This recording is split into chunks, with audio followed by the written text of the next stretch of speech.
Okay, sorry. Sorry I'm being late. But I needed to update the game apparently, and it took almost an hour. So yeah, that was not my fault, that's the game.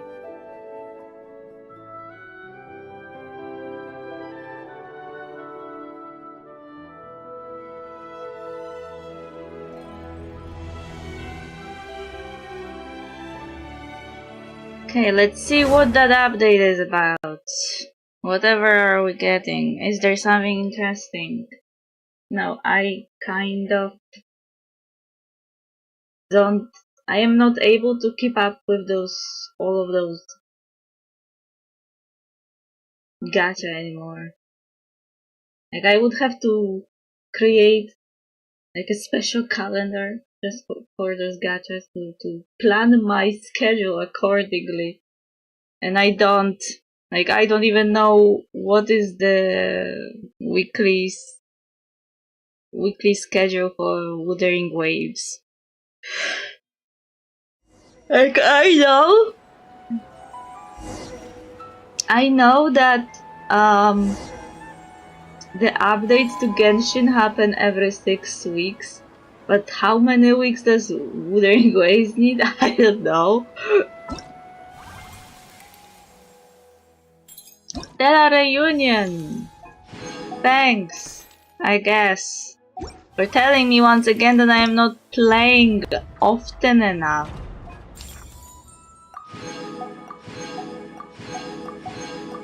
And where was the last time I was logged to Genshin? Last week? 2 weeks ago?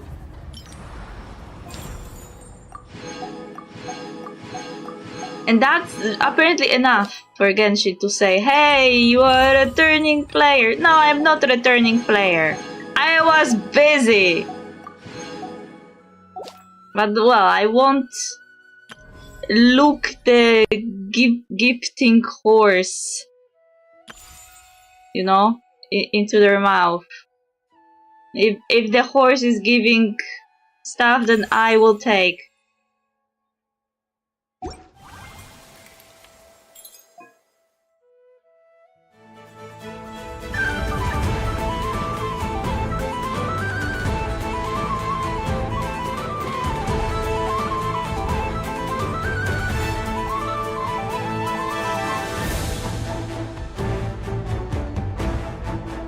So there is a new quest. I didn't know there was a new quest. I thought we'll have to wait till Luna 3 for the new quest, to be honest.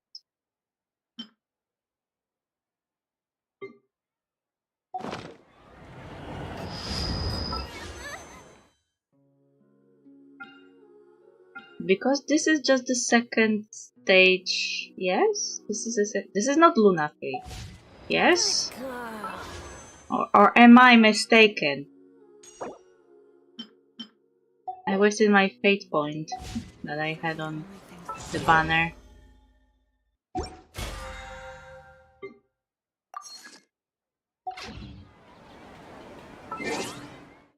Or is it Luna 3 already? And I am uninformed. Sorry, I don't pay attention recently to anything.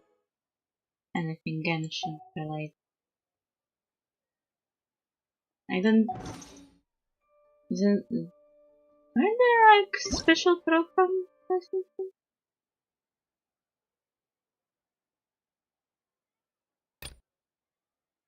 So this is Luna 3, so I was mistaken. Yeah, I am stupid, officially. I remember watching some part of the special program, but then I forgot about it. That it was the special program for Luna 3, and then I carried with my day being officially attacked by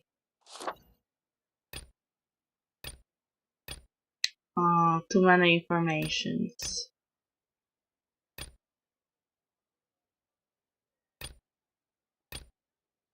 Weren't they supposed to give us the currency for the banners in the mini Astra in this update? Anyway, okay, we now know, or I know.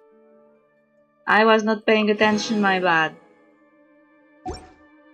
But I did watch the special program, I just forgot it was today.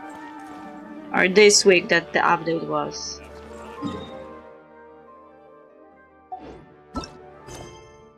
Okay, in the shifting light of the moon.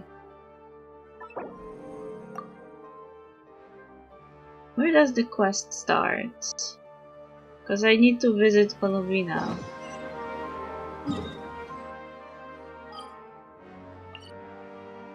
Okay, so can I visit Colombina? Currently unable to access Selling Chronicles. Okay, wait.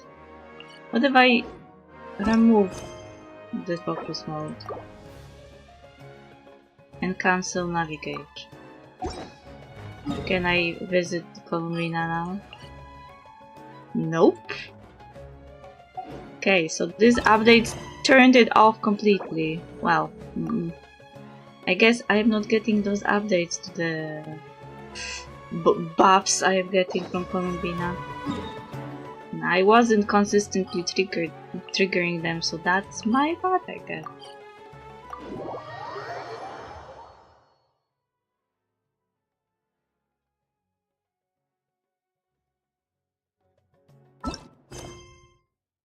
A Nocturne of the Far North.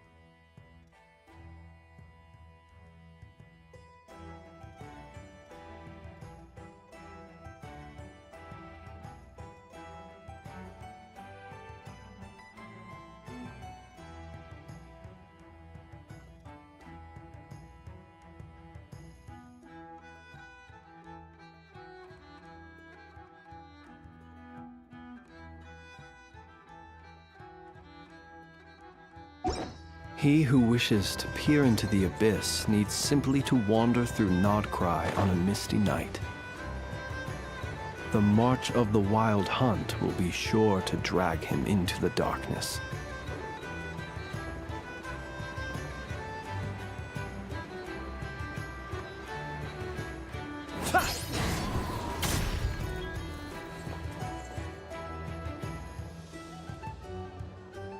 Thank you for waiting. I finished checking your Adventurer Handbook. Here are your commission rewards. We have no other urgent commissions on the books at present. Thank you for all your hard work lately. Perhaps you two could consider taking a vacation. Amazing! Paimon never thought we'd end up having downtime in Nocturne. Things were pretty hectic when we first got here. Everywhere you looked, it was either the wild hunt causing chaos or the Vtuber stirring up trouble. It felt like this whole region was one giant slime in a barrel, ready to go boom at any moment. Well, don't call it yet. It still can implode. And why? We have achieved a lot since we have been here, haven't we? The Traveler and Paimon strike again. That's right. Another win for Tibet's top duo. Ah, yes. Are you two aware that the Moon Prayer Night is soon to take place?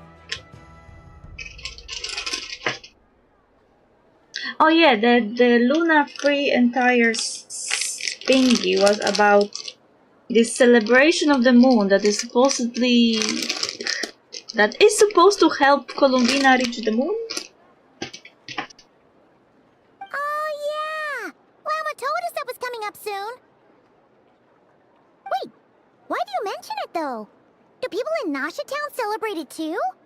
Paimon thought it was just for moon goddess worshippers. You're partially right. Most people in Nasha Town just see the festival as an opportunity to do business. They do not concern themselves with the religious element. Interesting. If they were all Slavs, then they would see it not as an opportunity for doing business, but as an opportunity for drinking alcohol. The festival was first celebrated by the Frost Moon Scions. On this day, they would wear moon prayer blossoms and celebrate the birth of the moon goddess through song and dance. They would also prepare food and handicrafts, and give them as gifts to others. Over time, it became Nodcry's most lively festival. Oh, sounds like fun! I'm definitely up for it. Great!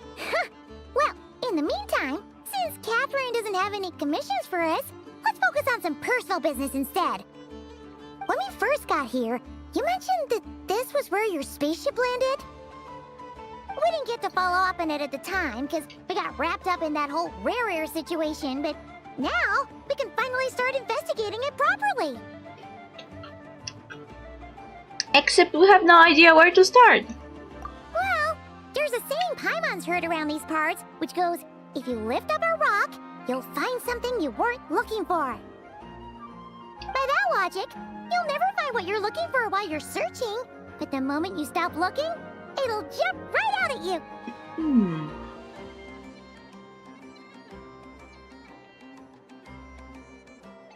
No, actually, Paimon is right.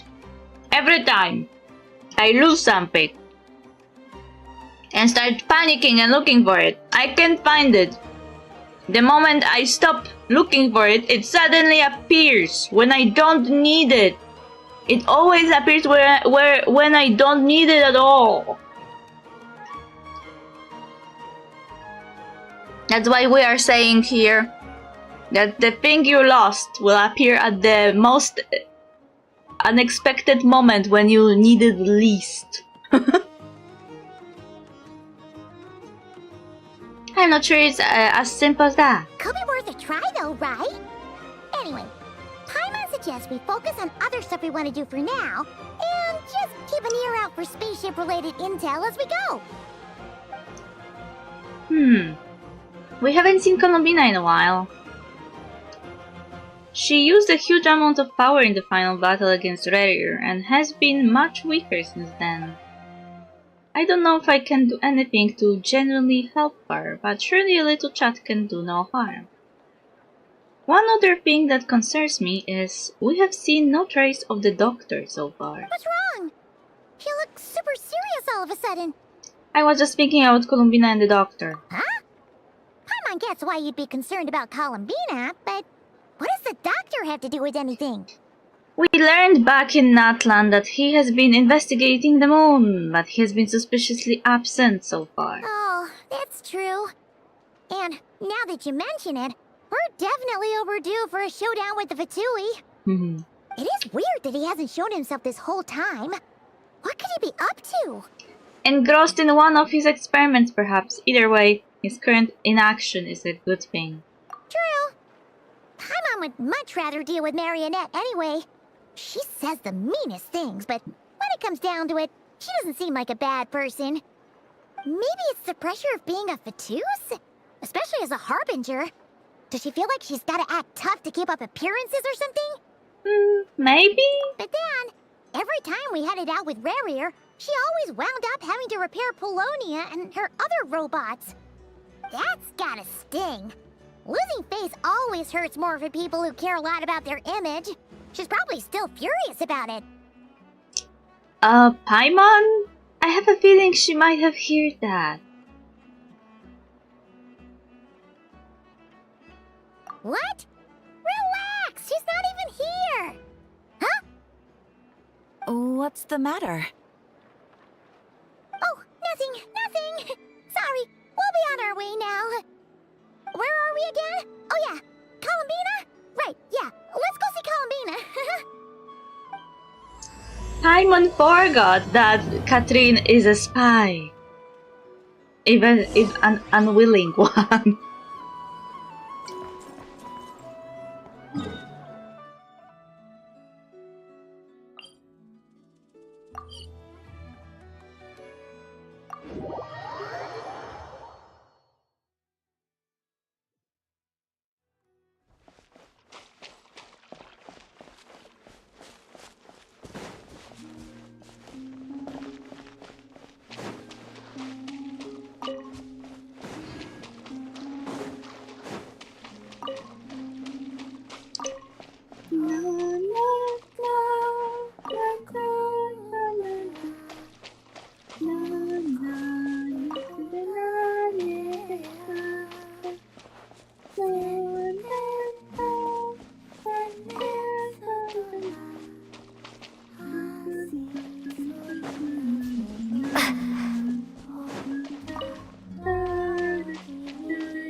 Columbina is here. Hey, she's sitting up! Is me sitting here a rare sight? No, we just thought you'd be resting. Perhaps I would have been, were it not for the sudden arrival of some unexpected guests. Not that I consider it a disturbance. After all, you are the only ones who are free to enter. Would it not be a little unfriendly of me to lie down while we speak? I didn't realize you put so much thought into little things like that.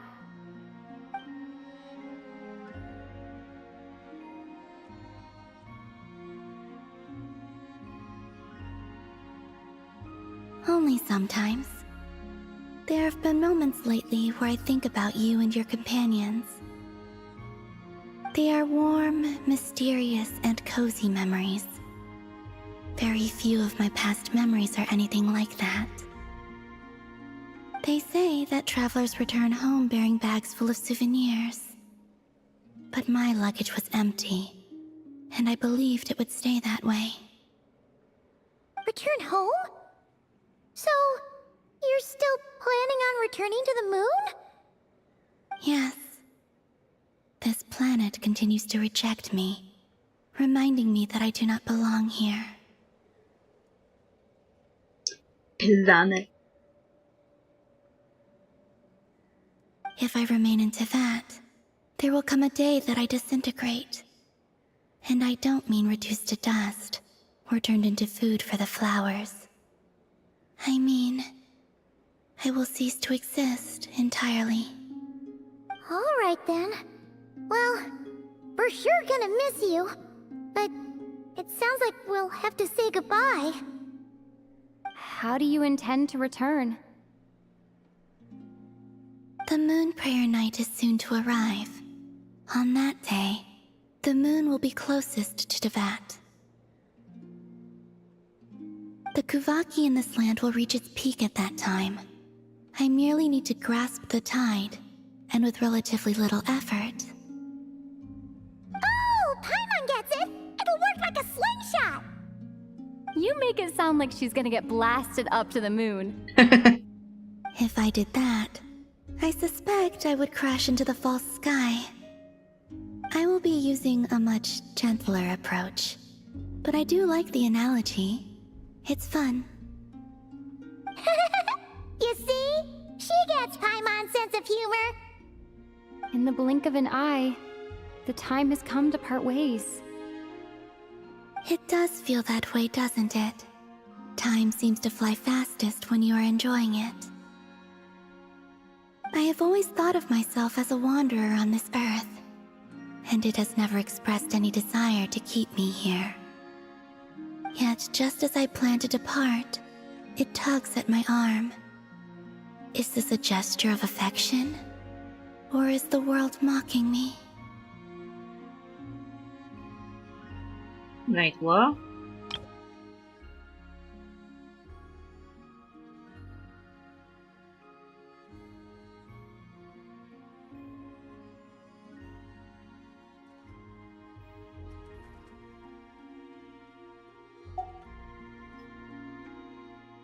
Oh. Were you hoping I can answer that? Yes, you are a traveler, so you must have a lot of experience in this area. Then, what I would say is, enjoy the moment. That's right! Don't overthink it! Happiness is happiness and joy is joy! The point is to enjoy it, not analyze it!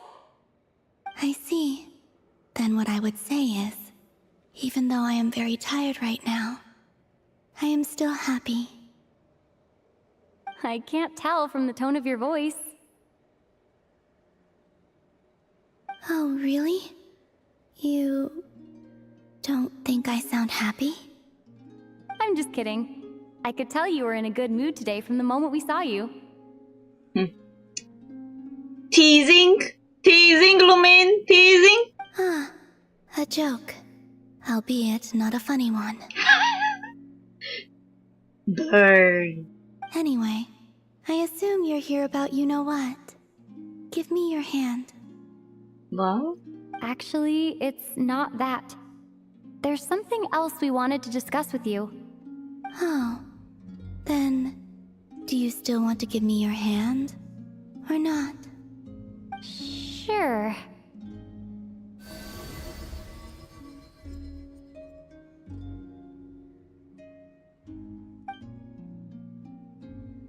Thank you.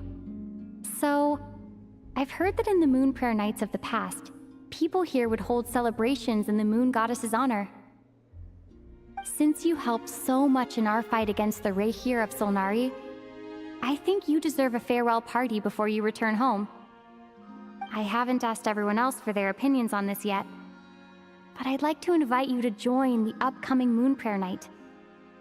I've never joined a Moon Prayer Night before. I'm not sure what I would even do. Oh, don't worry about that. We take care of everything. All you need to do is show up. Of course, there's no need to force it if you're not feeling strong enough. It's just, this kind of felt like a golden opportunity. But they call me Kutar, and the Fatui have an arrest warrant out for me. I shouldn't appear in public right now.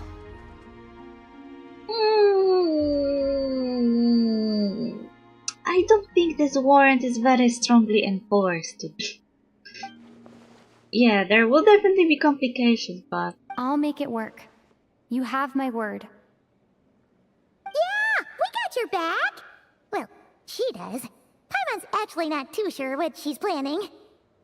All right, if you're sure. I will not refuse your invitation. I suppose it wouldn't hurt to pack a few more sights from this world into my suitcase before finally learning what my homeland looks like. Wait, what is the name of Luna's free patch? Because I didn't know we are doing Luna free, so now I need to change the name of the stream.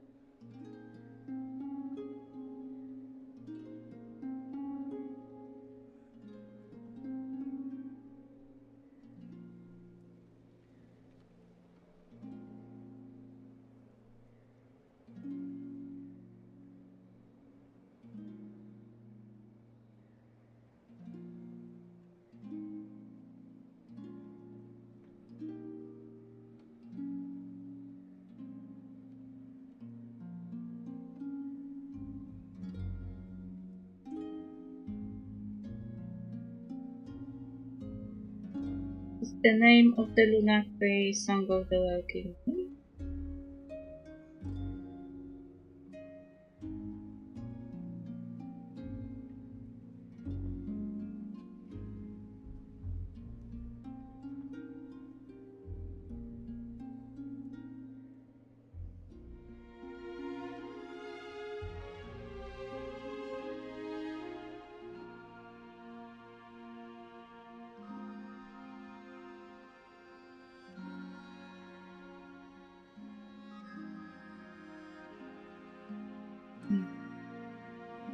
No. The name is as the quest line.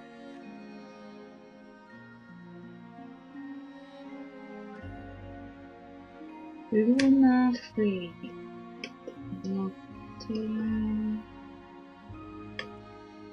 What the fuck?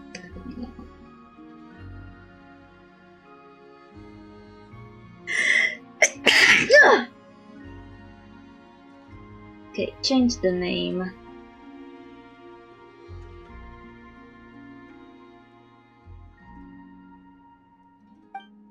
Oh, if you see Lauma, please tell her that my answer to the question she asked me is neither yes nor no. Wow, did you help or not? Rather, it is. There is no need. That was kinda cryptic, but sure.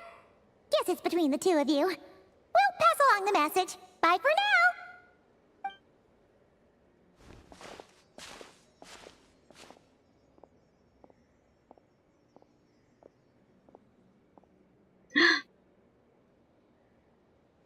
Was she hiding it? Was she hiding her state from me? And also, I do not know.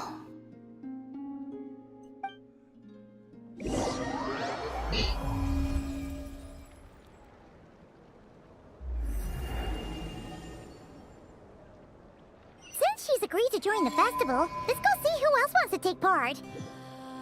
Lauma's gotta be the person most familiar with the Moon Prayer Night. We should start with her. Also, what exactly is your plan to keep her safe? Not sure yet. I'll figure something out. What's this place? Are you serious? And Paimon even gave you her vote of confidence back there. When did you become so sneaky? Was this always this pinkish in the background? Or this is signifying Columbina's state of being currently, that she's sick?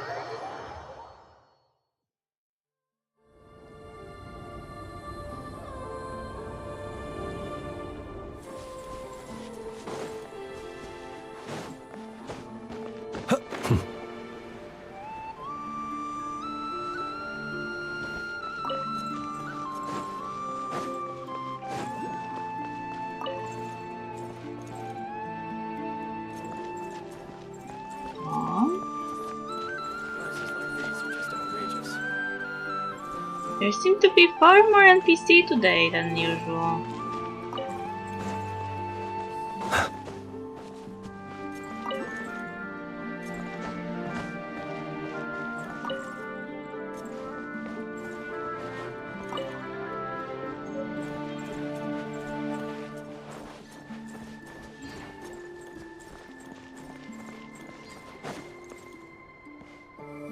Hey, Lauma! It's us! Huh? Varka? What are you doing here? He's so tall! Beats me. I had a bit too much to drink last night, and when I woke up, I was on Hisi Island. What the fuck? This man. This man is insane. Mr. Varka is helping to oversee Nasha Town's preparations for Moon Prayer Night. He is here to go over some details regarding the decorations and custom cloth designs. Right, yeah, that too. What do you mean, that too? So, preparations are already underway? Yes. Celebrating this festival is a long-held tradition here in Nodcry. On this day, the crescent moon at the top branches of the verdant crest turns into a full moon, and the moon prayer blossoms bloom with a special radiance. Our people take these to be blessed omens. It's an especially welcome event coming off the back of all that nasty business with Rare. Everyone got put through the ringer recently, and now they're looking to turn their fortunes around.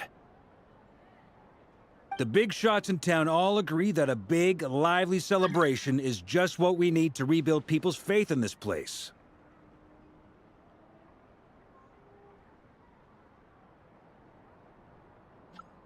No wonder Catherine said the people weren't so bothered about the religious element.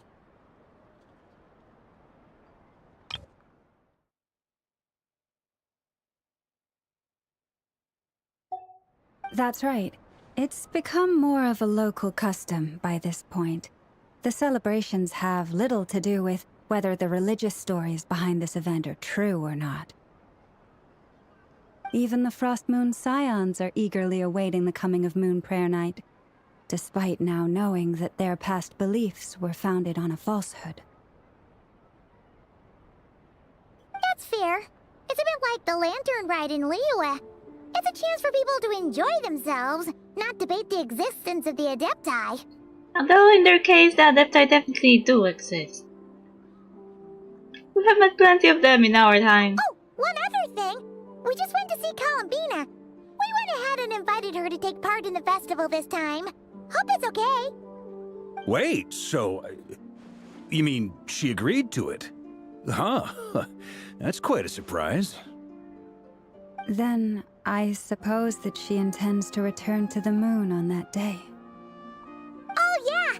It's kind of a complicated process, but basically, it's like a slingshot. She probably shouldn't have endorsed your metaphor. I understand. In truth, I had a feeling that she might make such a decision. Well, if Kutar has decided to participate in the festival, we should prepare accordingly. Yeah, exactly. She was saying how it could be risky for her to show her face in public. We were wondering if there was any way we could hide her. Unfortunately, the people who carved the statues did an excellent job of capturing her likeness.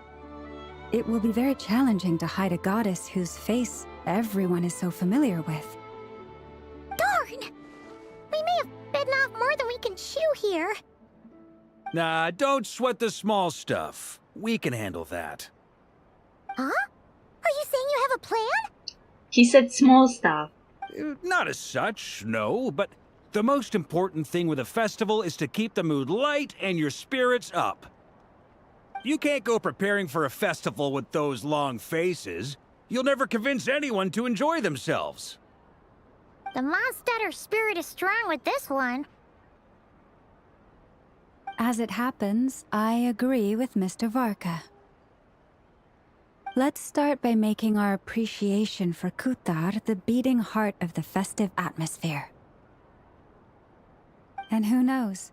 Once we get the ball rolling, perhaps everything will just fall into place. Hey! Did you catch that? Llama said the thing!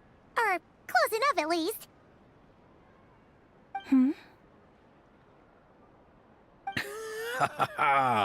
I'm looking forward to the Moon Prayer Night already. We have a festival in Mondstadt called Windbloom, and you can always tell which couples are celebrating it for their first time by the smiles on their faces. Big, beaming smiles like their whole face is glowing. Aww. And I have a feeling we'll get to see that same smile on the Moon Goddess's face at this festival. Not quite the same, surely. Anyway, I'll take care of business in the city, but I'll have to leave the decor up to you and the Frost Moon Scions. No one else can capture that traditional aesthetic quite like you guys. Paimon said something and Varka's like, anyway! You can't really disprove his point, I guess. But lastly, there's the final key element that brings the festival to life. Companionship. We'll take care of that part. Before you leave, let me show you something that we've been preparing. Mr. Varka had asked to see it already, so you may as well tag along. Also, I have some further questions about Kutar's decision.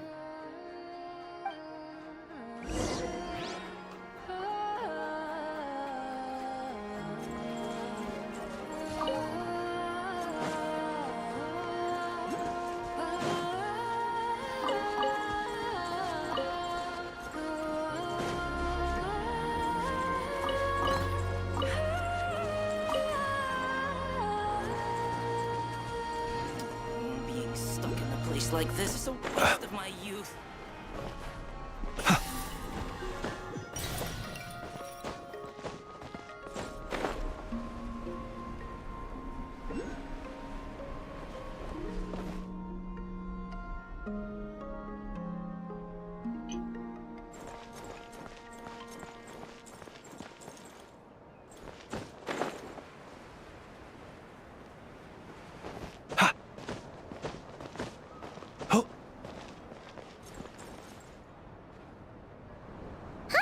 What's this?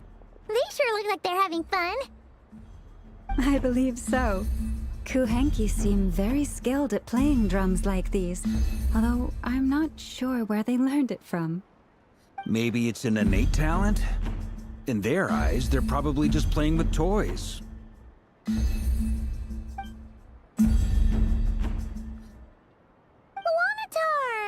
You wanna play too? Guess not. Yeah. She looks more confused than anything. Maybe we can teach her next time if we get the chance.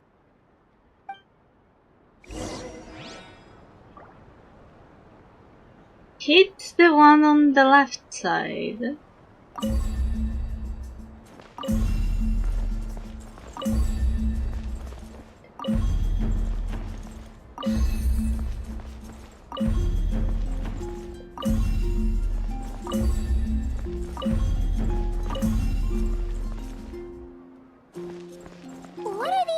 pretty things. Moon veils. We hang them from buildings in the city during the festival. When you look at the sky through them, it creates a lovely misty effect.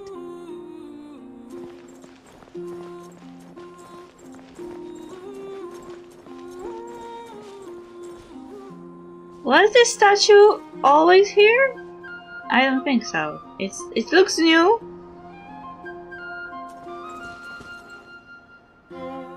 Everyone seems hard at work. They are preparing items for Moon Prayer Night. For instance, the sculpture being made over here. Mr. Varka and I were just finalizing the details of where it will be placed. Oh, so I was right. This is a new one. Ah, there she is. I didn't know the finished article would be so large. Not to worry, though. All the necessary arrangements have been made. Just let me know once it's ready, and I'll get some people to ship it over. You have my thanks. And over here, we are preparing a very traditional confection. Oh, look at all these colors! It looks great! Can Paimon try one? Of course. I have a feeling you'll like it a lot. You bet! Sweets and treats are Paimon's favorite!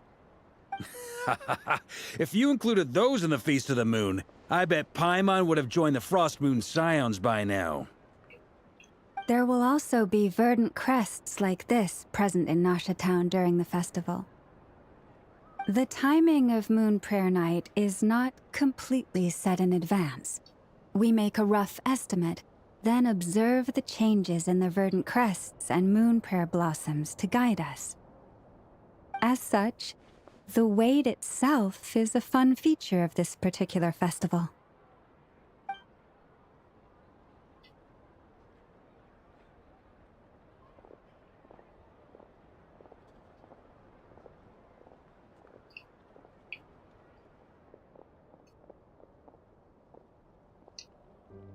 Let's talk here. To tell the truth, I am very surprised to hear that Kutar is willing to participate in the festival. I once asked her if she'd be willing to stay with the Frost Moon Scions. I could introduce her to everyone, and we could be a family to one another. She did not answer, but she has not appeared here since. I took this to mean her answer was no. But if that were the case, she would not have accepted this invitation. Speaking of answers, she asked us to pass along a message. I see. Maybe she is right. Maybe the Frost Moon Scions of today no longer need a moon goddess. But my wish was not for her to come here and be worshipped as a deity. I simply wanted to offer her a place to stay. I'm sure she believes that showing herself here might invite Fatui intervention, and as such, she does not wish to cause us trouble. But what really pains me about all this is that this is her birthplace. She ought to belong here, yet no one has been able to grant her shelter. I think I'm qualified to weigh in here. When someone's about to depart on a long trip, what they need is blessings, not burdens. We should wish her the best, not make the journey harder than it already is. Anyway, she's agreed to attend, hasn't she? All we need to do is simply respect her decision. I see your point. Yes, she will soon depart after all. Our job is to leave her with some happy memories. Besides, who's to say her journey to the moon is a one-way trip? It's not like she can't come back and visit if she wants, right? Paimon agrees wholeheartedly. Festivals are all about having fun, so let's keep it simple. All right, I'm gonna head back to Nasha Town soon. Want to come with? I'm guessing you have some other folks to visit there. Sure thing, let's go! Bye for now, Wilma! Thank you all. Goodbye.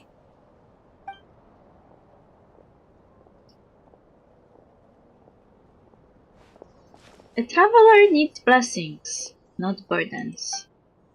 Sounds good in principle, but will blessings alone be enough for Columbina?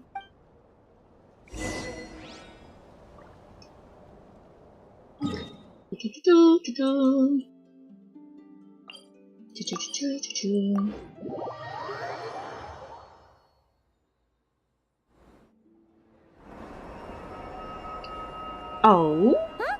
Hey, over there! It's Durin and Albedo with Flint's! What could they be chatting about? Your guess is as good as mine. Ah, Grand Master, and the Traveler and Paimon. Hello there. It's been a while.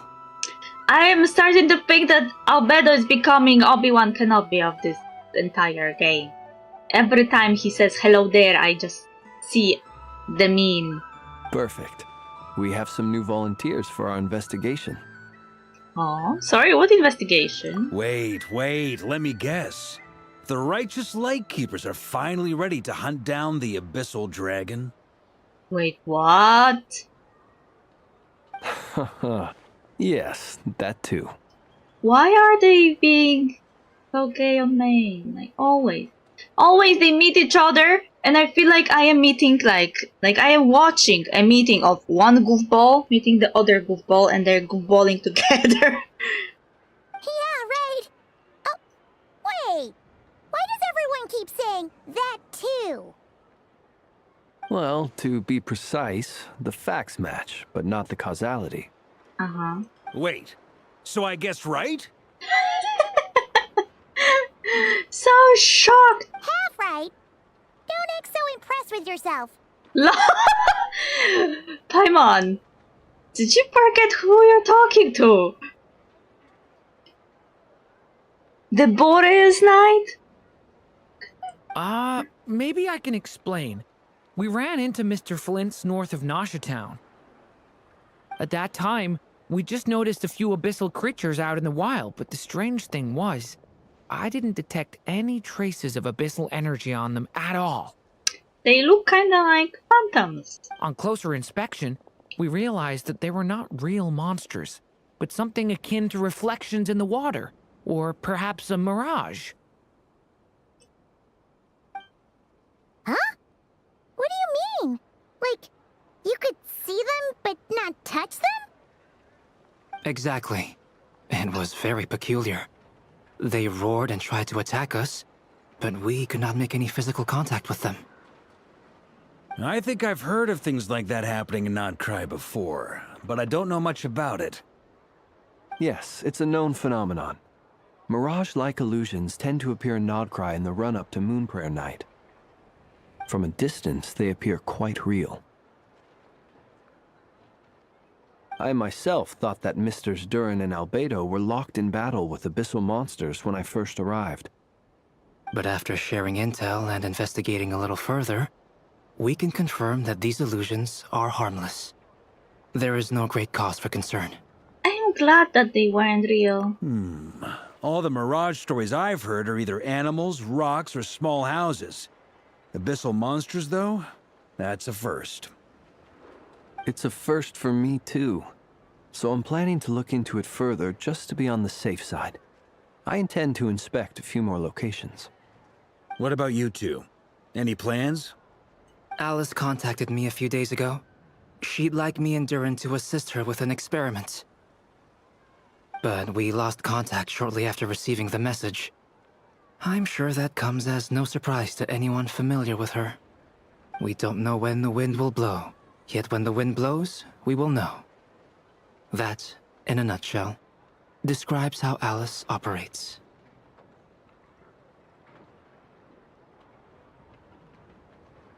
Yeah, that tracks.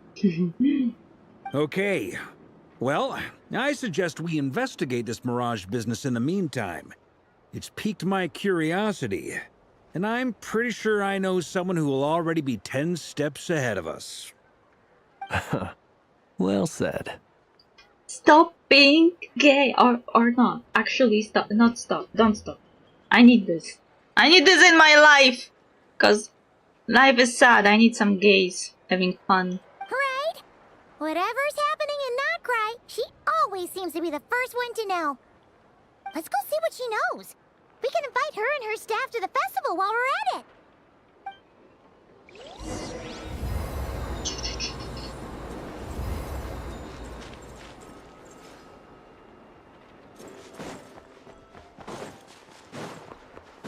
Nashitown, Nashitown, Nashitown. Hey, it kinda reads like Chinatown, don't you think?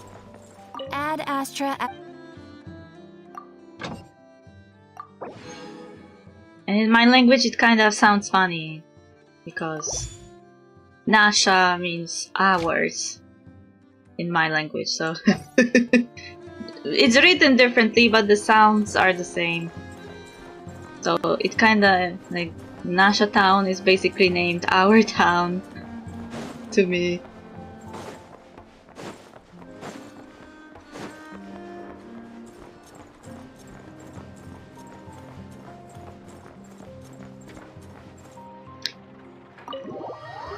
Enter the second floor of the Curatorium of Secrets. They had to specify that it's on second floor.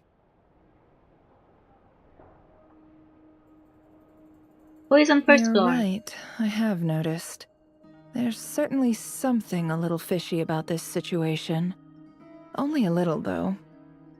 Records indicate that this phenomenon can occur in the days before and following Moon Prayer Night. That said, it has always been a rare sight in the past. The odds of encountering these phantoms are similar to looking up in the night sky, happening to see a shooting star, and managing to make a wish before it disappears. But this time, either everyone's getting lucky, or they're appearing far more frequently than usual. Yehoda's out gathering intel as we speak. In the meantime, let me check off some points of interest. First, the Abyss. The ones we saw seem to be abyssal monsters. Indeed.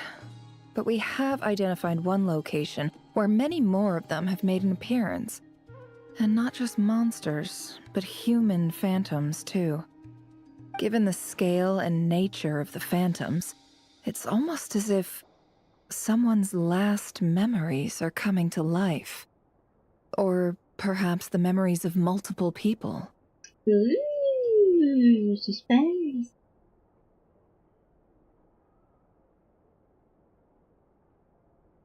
Oh. So you mean the phantom monsters are hunting down the phantom humans?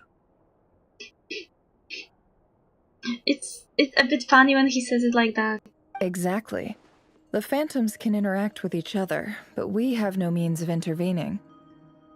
In addition, some of the human phantoms would seem to be from the very distant past. This is clear both from the clothing they wear and the stories they tell. What does it mean very distant? 500 years ago? 1000 years ago? 2000 years ago? They claim to be from Hyperborea, a name which I've heard from Lauma before. If this is true, it means they must be from 6,000 years ago. 6,000! Also, will we get some random John Lee lore? Because he is exactly that years old. He is exactly 6,000 years old. Or more. Did Paimon hear that right? 6,000 years? It sounds like this merits further exploration. That'd be a big help. I'll leave it with you, Albedo. My knowledge of ancient history is non-existent. I used to doze off every time the pre-Knights of Favonius era came up in class. It's quite a miracle that you were able to understand these phantoms' speech, given how long ago they lived. I suppose you're right. But I'll leave the archaeologists to ruminate over that conundrum. As an intelligence broker, my sole interest is in the value of the information I gather. Wait. Flynn's sentence seems to be kinda weird. I don't know if he's suggesting that she shouldn't be able to understand them because they should be speaking ancient language that doesn't exist, or if he's suggesting that the ancient language didn't change till now, or that the phantoms were translated. Which, in this case, hopefully means earning myself some good favor with our dear Lady Moonchanter. Oh, someone wants a good favor from the Lady Moonchanter. Don't listen to me. Don't listen to me. I am just enjoying my Neferlauma exes romance. Because they behave like that. They behave as if they were together once upon a time, then broke up and never stopped caring about each other, and still kinda don't know if the breaking up was a good idea, you know? So calculating. Whew, this intel broker logic always catches Paimon by surprise. Sounds to me like we could split the work up. I think the abyssal phenomenon is best left to Albedo, Flint's, and me. Agreed. It coincides with my duty as a lightkeeper. For my part, I'd like to understand the abyss better. Even a little knowledge would go a long way. This is certainly a rare opportunity to study the abyss. But even rarer, perhaps, is the chance to make contact with the ancients. The Curatorium will take the lead on investigating the Hyperboreans. We put in the work to learn what we know so far. It seems only fair that we get some quantity of exclusive intel. Sure, why not? That just leaves our trusty team of 2 unassigned. Seems like it, yeah. Wait, we are a team since when? Since you became an honorary knight, of course. This was part of my grand plan all along. I don't believe you. Oh yeah, by the way, we managed to convince Columbina to come to the Moon Prayer Night celebrations. Would you and Yehoda like to join too? She agreed to that? Huh. Quite an achievement. Never underestimate the traveler, I guess. Why everyone seems to act as if they knew Columbina so well? I'd be happy to join. No point shutting myself inside when the streets are all decked out. I doubt any clients will be visiting during the festival in any case. And Yehoda loves a party, so I'm sure she'll jump at the opportunity. No. No. No. No. No. No. No. No. No. What happened, babe? Way to contradict me in front of... Wait. No, that's not what I have bad news, boss. So many people. All right, everyone inside, quick.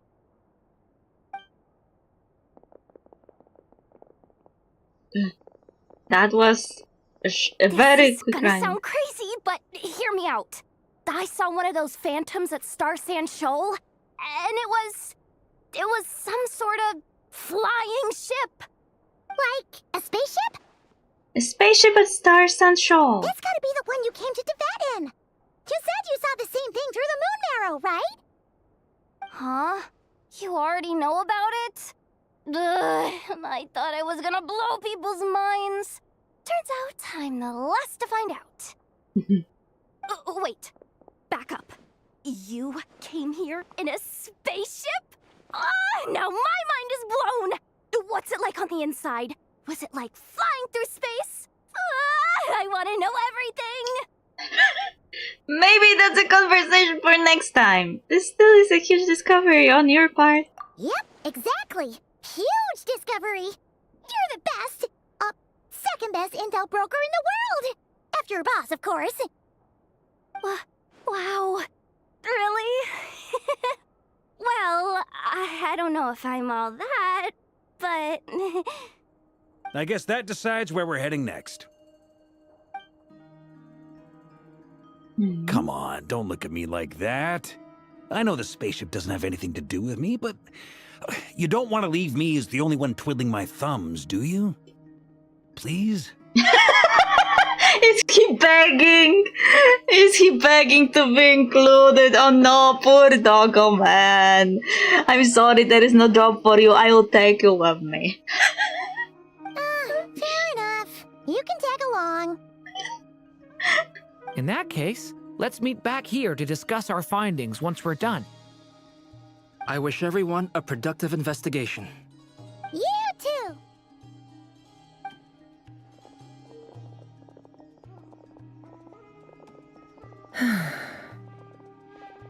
What's up, boss? Aren't we gonna head out? Tell me, Yehuda, when did the curatorium start giving out intel for free? Oh no. Oh, sorry, boss. Lol. Yahoda, if she was the boss, the curatorium would be bankrupt.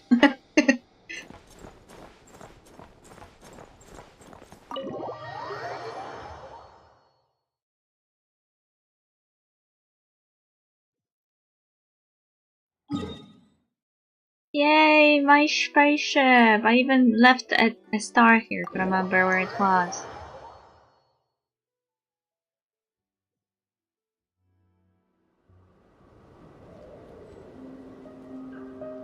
My spaceship!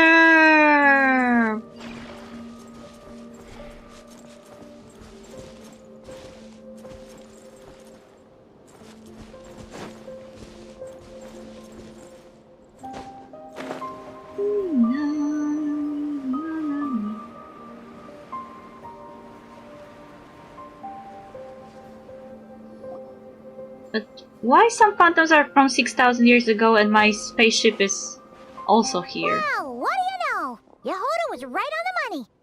This phantom really is your spaceship.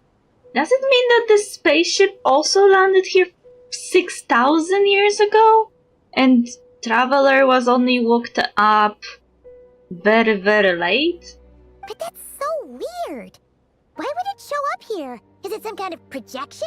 Or a ghost? Like, maybe it no longer exists, but somehow it left an afterimage? I'm not sure either. Ah, you're already here. Miss Lauma, what a surprise. I thought you were busy with festival preparations. I was, until one of our people informed me that a strange sight had appeared at Starsand Shoal. No one's ever seen something quite like this before. I thought I should see it for myself. Same here. Oh, so we heard that these things appear around the festival period. Any idea why that is? Unfortunately not. We have very limited information about them, since they can't be interacted with. And no human phantoms have ever made an appearance before now.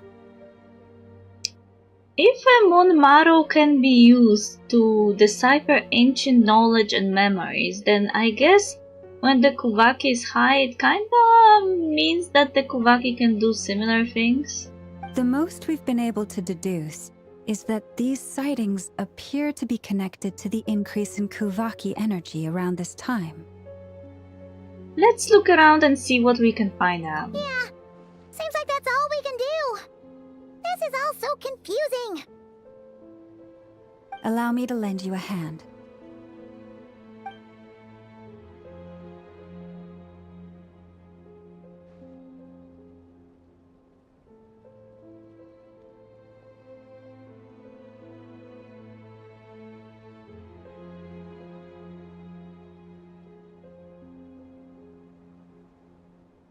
Oh, animal.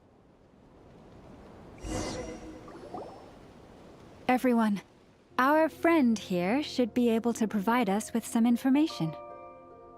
Is that a phantom rhymehorn deer? I've heard about how the Frost Moon Scions live in harmony with the animals and can even communicate with them. That's coming in handy now, for sure. Okay. Yes, I understand. Then how about this?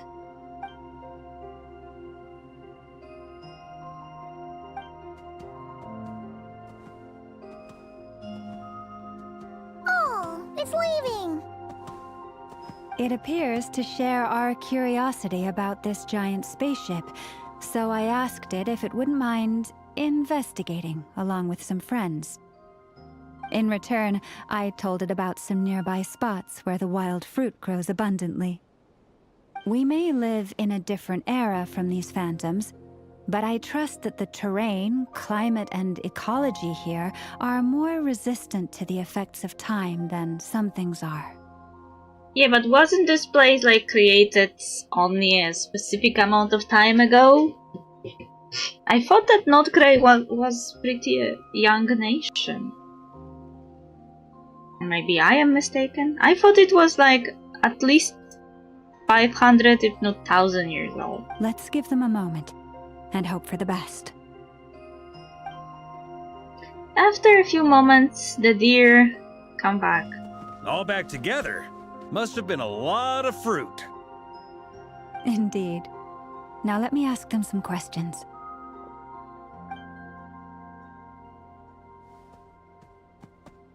Why are we talking to animals instead of the people, though?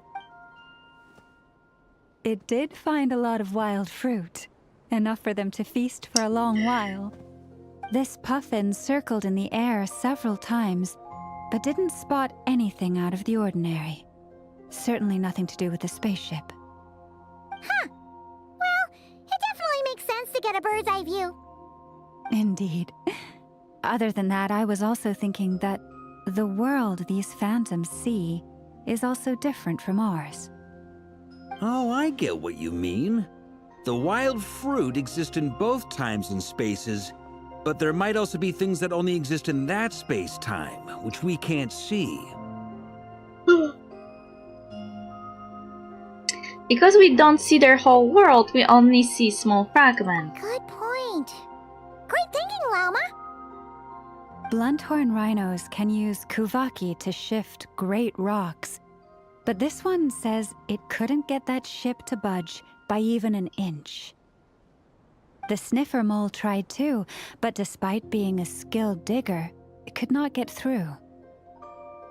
They say that the spaceship looks robust and undamaged.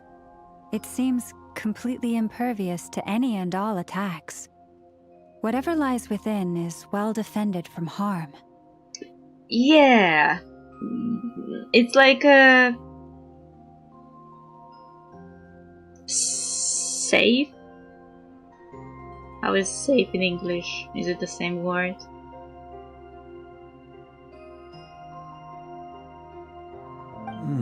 So, just like us humans, there was nothing they could do about this spaceship either.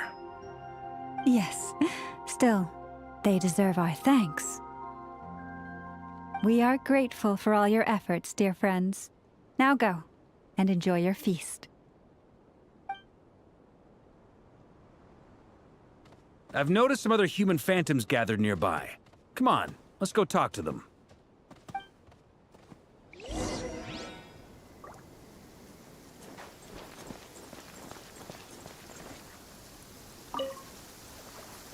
Those illusions and those people. It's all a little creepy, don't you think? Nah, all part of the festive atmosphere.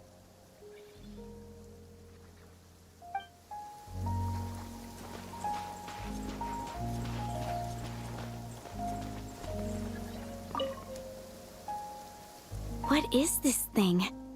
I've never seen it move, and there's no way to get inside. Goodness knows. My grandpa says it's been sitting here at least since his grandpa was still alive. Ooh, that's a long time. What about his grandpa? Did he say anything to your grandpa's grandpa about it? Huh? I don't know. In all likelihood, it was here back then too. Hard to imagine something this huge could move. Guess that means that as far as they're concerned, this ship's been around a long time. Yeah, if it was here for 6,000 years ago, then that's a long time.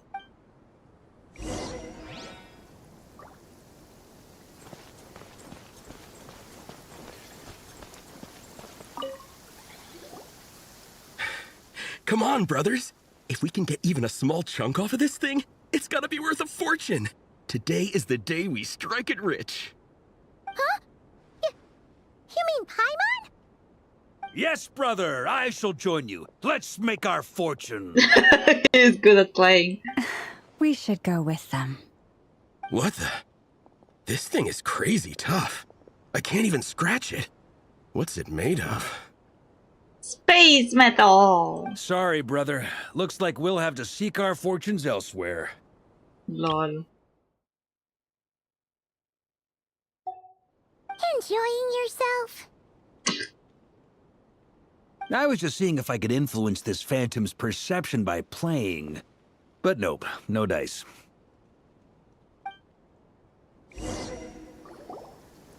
I'm sure we're all starting to build up an idea of what's going on here now that we've spoken to some of the people. These phantoms are reenacting real historical events in Nodcry. It's almost like we're in some kind of interactive stage play. We can talk to the actors, but the plot is fixed, and we can't influence it. It makes sense. History is set in stone. The objective facts of the past cannot be changed. Paimon totally thought you were just goofing around earlier. But actually, you were doing some serious investigating. Of course I was. Anyway, at this point, I think we're forced to conclude that although the Phantom spaceship is right there in front of us, we aren't going to learn much about it from these people. If only this showed the moment when my brother was searching for me. Maybe then I could have discovered why he wasn't in the spaceship. Or if it showed the moment when it disappeared, I might have found out who was piloting it and where they were headed. But no such luck. All we have seen is an arbitrary moment in time during its long stay here. Don't be discouraged. If nothing else, this is proof of the ship's existence. And think about it. So many people tried to hack their way inside, but no one could get the door open. It's made of very tough material. To me, that says that we'll either find the ship itself or the story behind it. It's just a matter of time. Okay. Huh. Every now and then, when Varka gets serious, he actually does seem like Grandmaster material for once. Lol. I wonder how the others are doing. Let's head back for now. Sounds good. Also, drinks are on me if Team Knights of Favonius is the first to finish. Wait, we have a team name now? Am I in Team Knights of Favonius as well? You're very welcome to join. We've even got a cathedral ready for you. Isn't that technically blasphemy? You wouldn't dare make a joke like that if Barbados was in earshot. Nah, I'm sure Barbados doesn't mind a little harmless blasphemy once in a while. Lol. Yeah, he doesn't.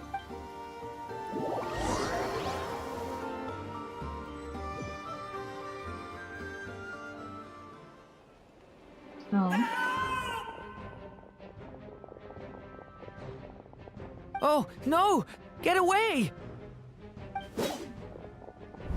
Oh.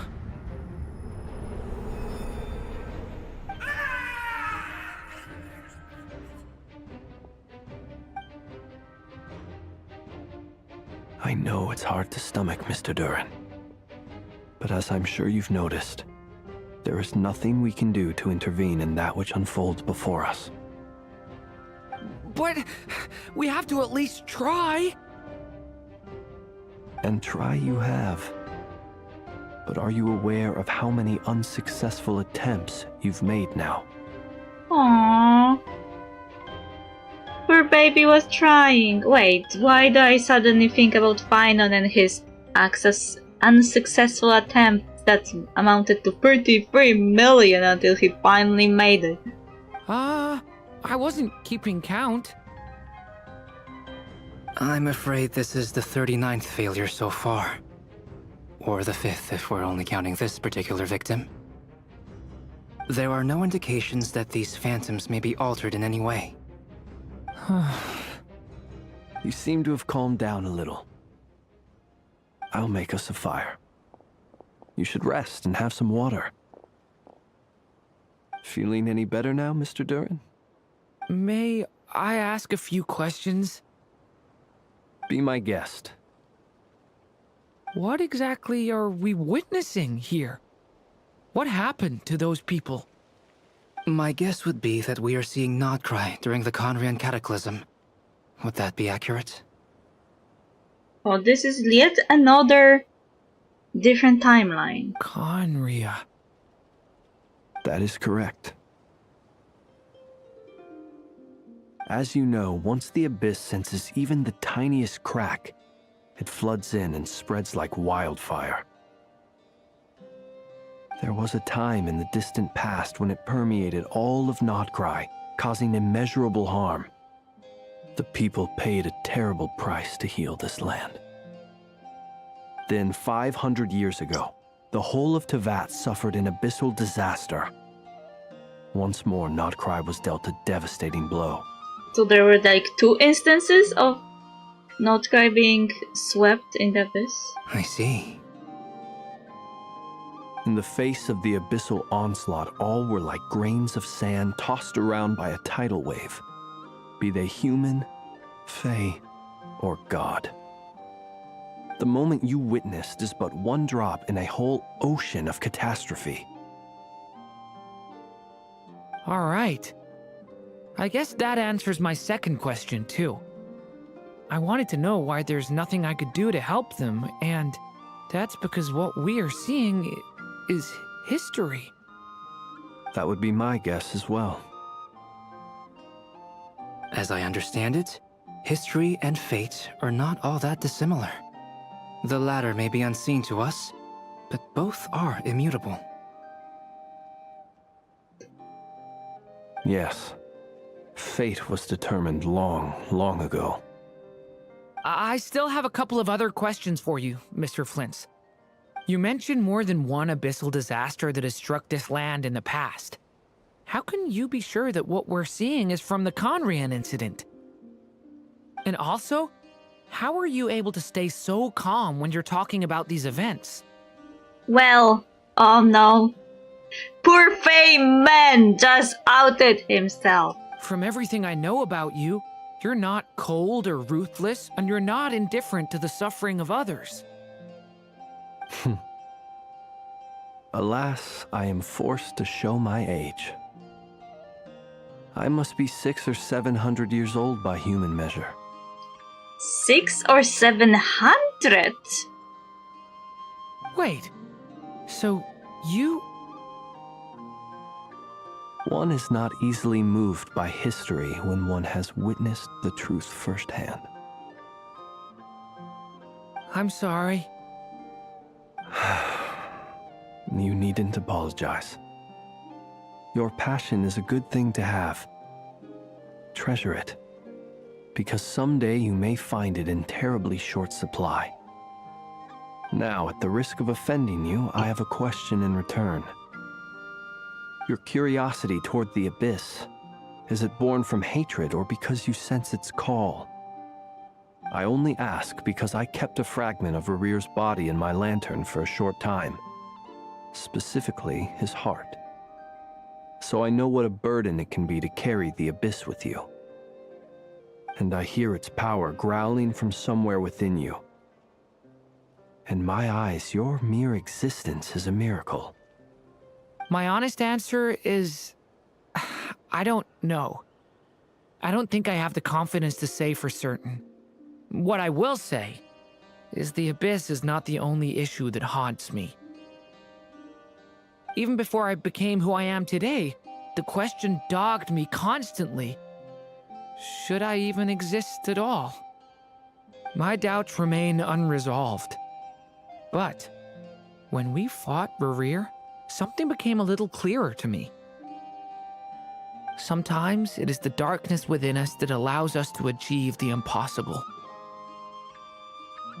I certainly got the sense from your 39 attempts that you were trying to achieve the impossible. And I am getting a feeling that you both are constantly referencing Finan. First, the darkness inside lets us achieve impossible things, and then Flint's directly connecting it to his unsuccessful attempts of many, and I'm like here sitting and are we really doing that? Are we really doing the references to Painan? Are we going to use it as some foreshadowing for something happening in Genshin that is also being stuck in a time loop or something? I am scared, officially. Anyway, quick break. I'm scared.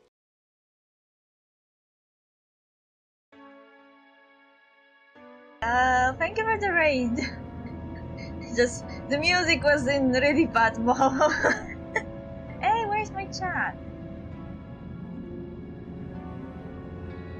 Give me back my chat. Hello?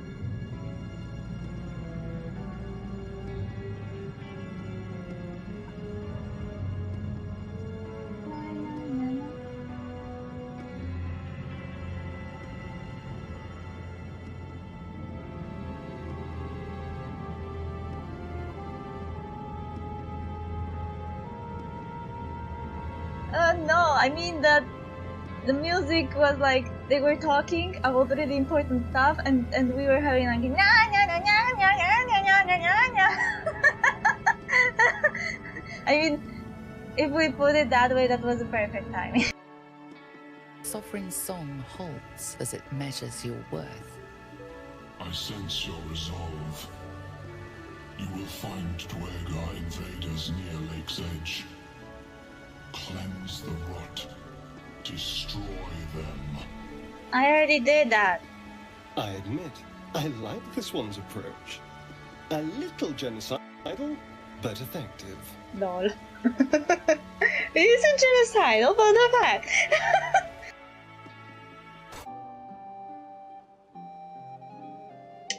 Okay, coming back to what I was talking about, their talk about fate also gave me this feeling. They are doing like low-key reference to Honkai Star Rail. Why? Because this is how Honkai Star Rail story actually ended. We didn't actually... In the Honkai Star Rail time loop of Amphoris, we weren't actually fighting to defeat Iron Tomb for real. Because it already happened. It already did happen. The defeat of Iron Tomb was already set in stone. The same as the rise of Iron Tomb, defeat of Iron Tomb, Finan's suffering, Cyrene's suffering, and Cyrene's coming back in time. It was already all set in stone, like a fate. And because of that entire story of Amphoris, now when I'm listening to your conversation, it's hard not to think about fate in Genshin as possible time loop too, even though we don't really have that much evidence for that, but it's a possibility we should keep in mind because Hoyo really likes their time loops. So they could even go with that Teyvat is also stuck in some kind of weird time shenanigans.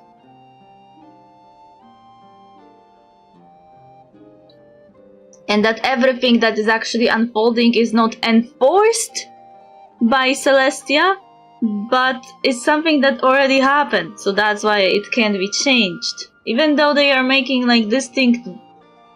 They are... In their conversation they are trying to make like a separation from reality and those phantoms. But if them are not aware, they are stuck in a world that can be changed either, then they are not really that different from the phantoms. At the same time, though, we have already instances in which we were shown that we can change the fate of someone, like Durin is the main example. His fate was set in stone until a witch wrote a book which allowed him to change his fate, but it, as you can see, it required an intervention from the higher being. The witches are not regular people. They're not regular people changing their fates. No, they're like higher beings in Teyvat. They are responsible for important stuff. So they have enough influence and power over this world that they can affect it, even though it requires some work. Like in Durin's case, it required the book, and then the book needed to be completed by someone who took the role of a hero, meaning the Wanderer, to save Durin, to create the Durin's alternative version, and then we also had to perform the very complicated alchemy to slot their fates together and override the original fate of Durin with the new fate of Durin. So it kind of required some work, but it was doable. So instead of Teyvat being stuck in a time loop, we may be experiencing a set system with set rules that are really hard to break and change, but people with enough influence and power can affect those rules, like witches, or the person who made those rules, like Primordial One, or the Descenders, who have the power, the will to rival the world, because their will apparently influences the rules and can change them, I guess. So the story of Teyvat seems to be less doom and gloom and time loop of Amphorius, and more we actually can change the future. But we need to do it in using certain people, because certain people have powers to do that. But in Amphorius it was also kind of applicable, because until we knew that it was a time loop, we thought that the Trailblazer was that person, like the Traveler, the person who can rival the world and change the rules, kind of. I'm only bringing this up because Amphorius is directly referencing Genshin a lot. They have a lot of teams that are similar to each other, and that's why you keep thinking about the other when you play the latter, and vice versa. It's hard to not think about each of those stories when you play them. You play Amphorius, you think of Teyvat. You play Teyvat, you think of Amphorius. It's impossible to untangle at this point. Anyway, as of now, I don't think we have any evidence for any time loops happening. But it may change in the future. Like, there's a lot of, like, weird stuff that we don't understand in this world. Like, a lot of weird dimensions with weird stuff floating in them. Like, that weird dimension we entered when we were doing one of the world quests, where there were, like, floating rocks in nowhere.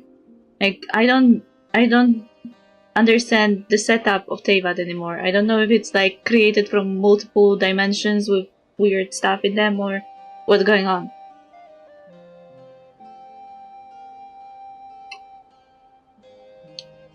We know that the fate of Teyvat is cyclical, so they are kind of having some soft time looping, but not in the case of going back in time, but in repeating the history. So Fontaine having 3 floods in a row.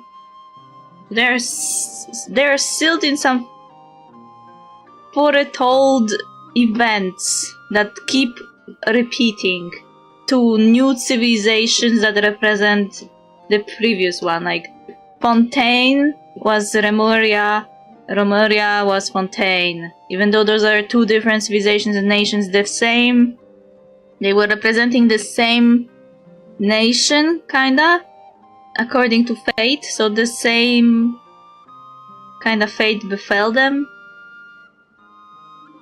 Hello, Spandan.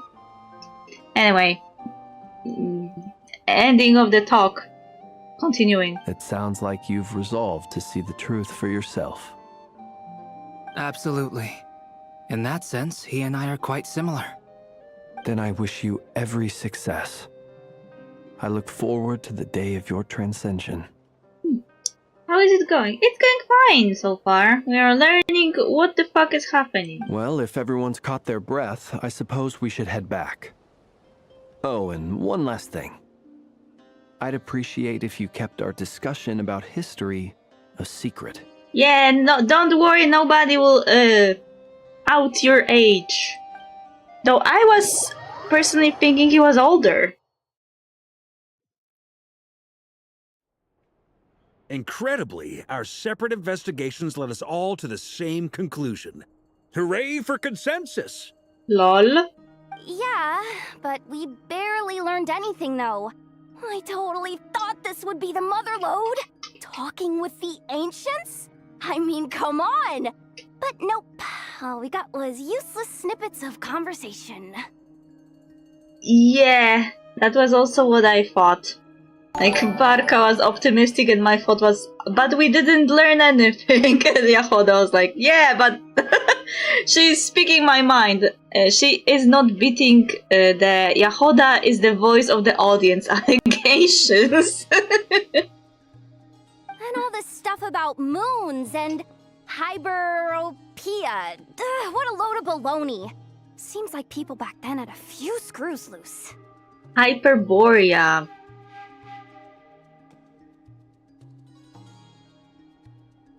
Thank you for the follow. I understand your frustration. We found the same issue. Each phantom only showed a very brief moment in time. Yeah, and all of them were from different points in time. There isn't much value to be found in these miscellaneous fragments of a civilization's history, no matter how glorious it may have been. Did I earn the bonk?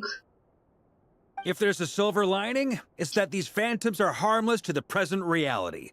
They shouldn't get in the way of the festivities. Paimon agrees. And not just because it's the first thing she understood in this whole conversation. You look disappointed, Nefer. Is something the matter? Lama always observing Nefer because why shouldn't she? What do you think? We all worked our tails off, but the only one to gain anything from it was you, Lady Moonjanter. Well, please do share the Hyperborean records with me. I will gladly inscribe them in our people's documents. Oh, duh! Yeah! That was it! Hyperborea! Hyperborea. I'm serious.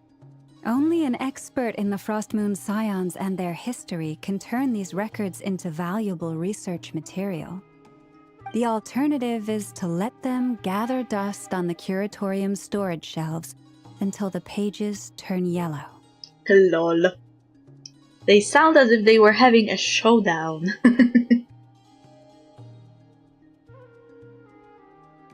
Well, of course you didn't deserve the bonk, it was for fun. No, I understand.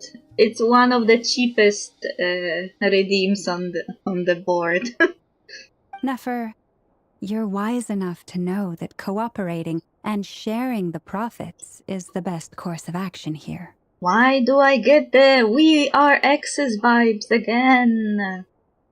Nefer, you know well that you should cooperate with people. I told you this 5,000 times when we were married. Well, that goes without saying. Sure, let's do that. Huh? But didn't you say we aren't supposed to give out intel for free? Sorry. Shutting up. Shutting up. Well, that was one other reason, but we don't talk about that. I can hear your whispers. And also it was the only logical conclusion. Wait, I need to check my board.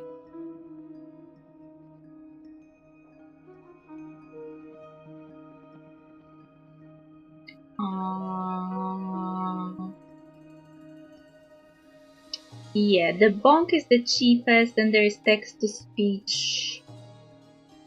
Sound alerts are a little bit more expensive. Hydrate is expensive, though it's not that expensive.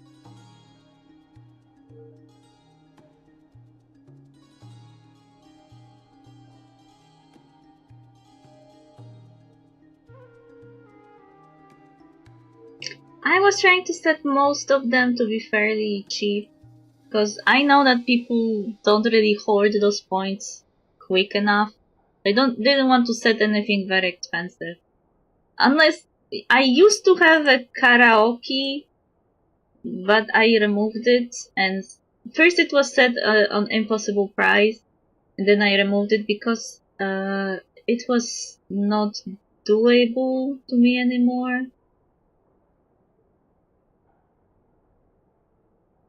Like, it was really taking a lot out of me, so I just left the stuff that are easy to do, quick to do, and don't take a lot of energy. No, I don't have a lot of energy to spare. Now is not a good time to push Nefer's buttons. La la la la la la. You don't like singing? I do like singing, but singing takes time and energy. And there was also a redeem that made you... It was not the typical singing, it was singing in Nya only. So it was also different. Stream Elements is a bot, you don't have to tag it. Of course, love to play Genshin and used to play Valorant and Clash of Clans. So you play Genshin. Anyway, back to Moon Prayer Night. I'm thinking that we should prepare something a little special, aside from the usual decorations and so on. You mean a parting gift? What are we giving the goddess? Can't go wrong with food. Although, does food go bad on the moon? Perhaps a lantern would be a better choice. It might be dark up there. Of course you would recommend a lantern. There's even one on the table behind you. It could prove difficult to light a lantern on the moon. Magical stones might serve that purpose better. What about a clockwork mecha model from Fontaine? I've got a whole bunch at home. I use them for fighting practice in my free time. None of these sound like things she would be even remotely interested in. But we don't interact with her enough to know what she likes. Lol. No spoiler, but you'll enjoy the story, but the ending is a bit different. I don't think we'll have time for the ending today, to be honest. It will be probably next week. Yeah. It would really save us the guesswork if someone could find out what she's into. Everyone looks at me! Wait, what the? Traveler? They're all looking at you. Well, I'm not surprised. Okay, I got it. I will find a chance to ask her. Great! Haha, problem solved. Now, I need to stop by Dory's. Gonna need her help sourcing a bunch of stuff for the festival. Then let's leave it there for now. We all have our own business to attend to. Traveler, if you find out what Kutar likes, let us know right away. Kutar. I like how Lauma is rolling the R's. Kutar.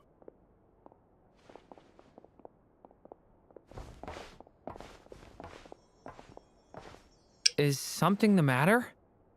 That's my line, Dorin. You seem a little down. I'm fine. It's just... I'm still feeling a little rattled after witnessing the horrors of the Abyss. But it's okay. This is something I have to work through. I'll be all right. Thanks for your concern. Well, don't put too much pressure on yourself. If you ever feel like something's wrong, physically or mentally, we're here to talk. Don't forget I am a member of the Knights of Pavonius. Yeah, we didn't say that in a while. We only ever say it when we are in Mondstadt. Or somewhere relevant. Where we need a title. Come on. Stop treating me like a kid. Saving for Columbina.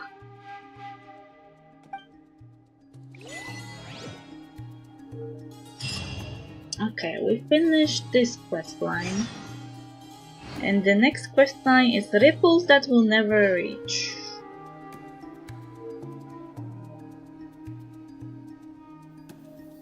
Oh, what are you talking about? Which is why we need a lantern guaranteed to work on the moon. No way they're having a debate about if the lantern would work on the moon now. Yes, I have a few ideas, but the lantern itself is the easy part. The real issue is how little we know about the lunar environment. Wait, you two are serious about this? Let's just say I'm intrigued by the shining magical stones that Mr. Albedo has mentioned. Wow. Could you do me a solid and try to smooth things over with Boss Neff? That's a cat, Yehoda.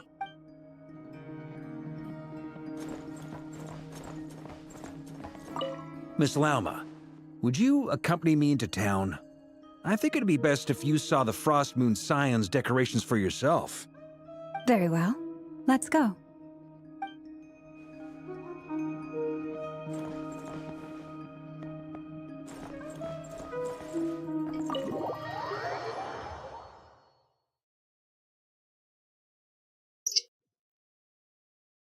Okay, so what is my mission now? Visit Colombina again? Teleport?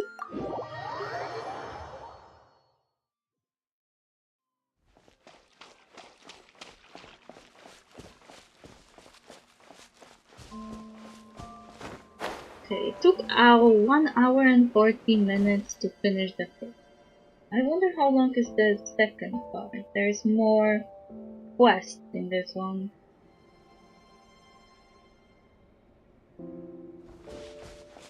Colombina! I can... Oh? Colombina, we're back! I can see the purple! Purple means bad. Huh?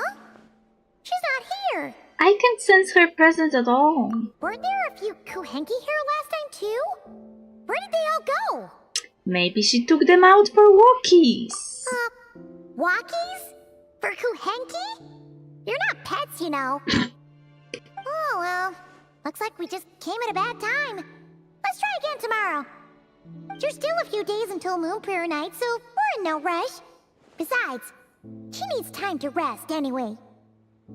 That was awfully quick of you to abandon checking where she went. Fair point, let's go. They didn't even pay attention to the environment.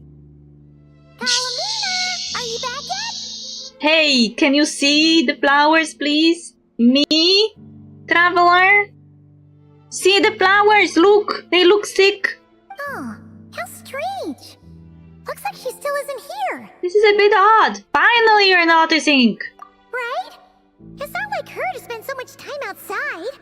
Especially since she's worried about attracting unwanted attention. By the looks of it, she hasn't been back all day.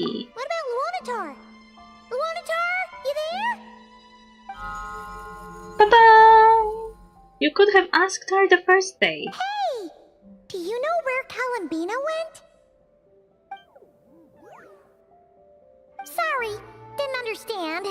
But if you know where she is, could you take us to her?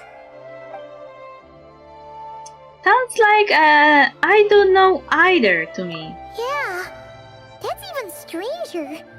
Paimon, look, the flowers. Finally you're noticing, you blind. What about them? Oh, that's not good news. They change color when Colombina gets weaker, right? And they look super pale right now. Let's go, we have got to find Lauma. Good idea. She might know what's happening.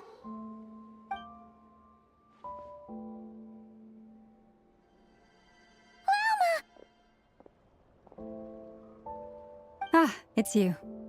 How is Kutar? Is she okay? She's missing. Has she visited the Frost Moon Scions? No, she hasn't.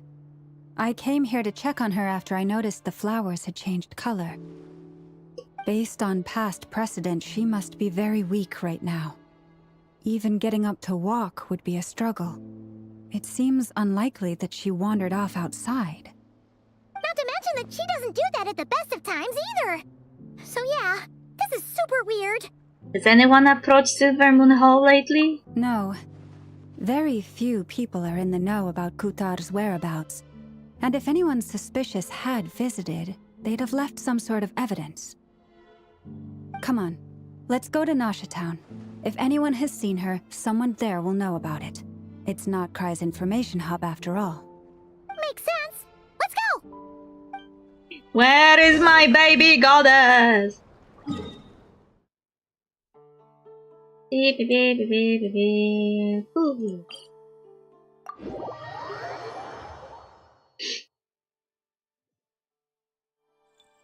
This way. Wait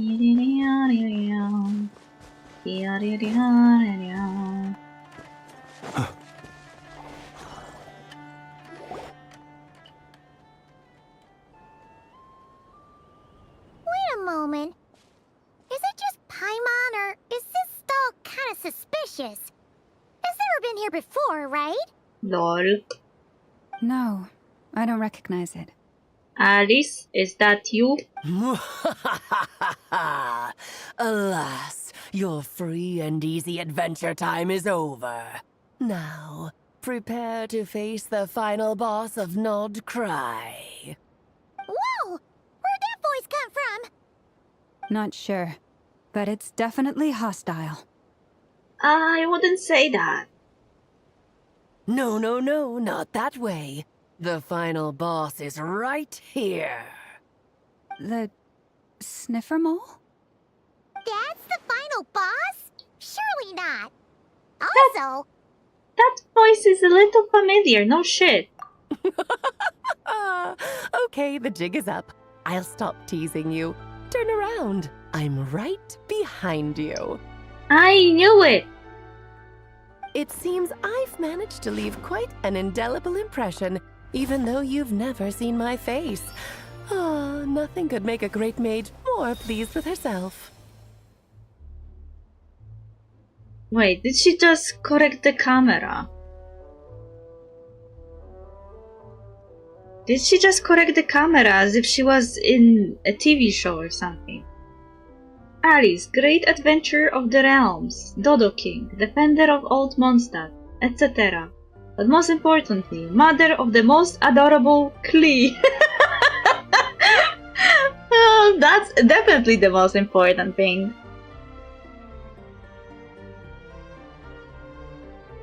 No person in the world is more important than Klee to Alice.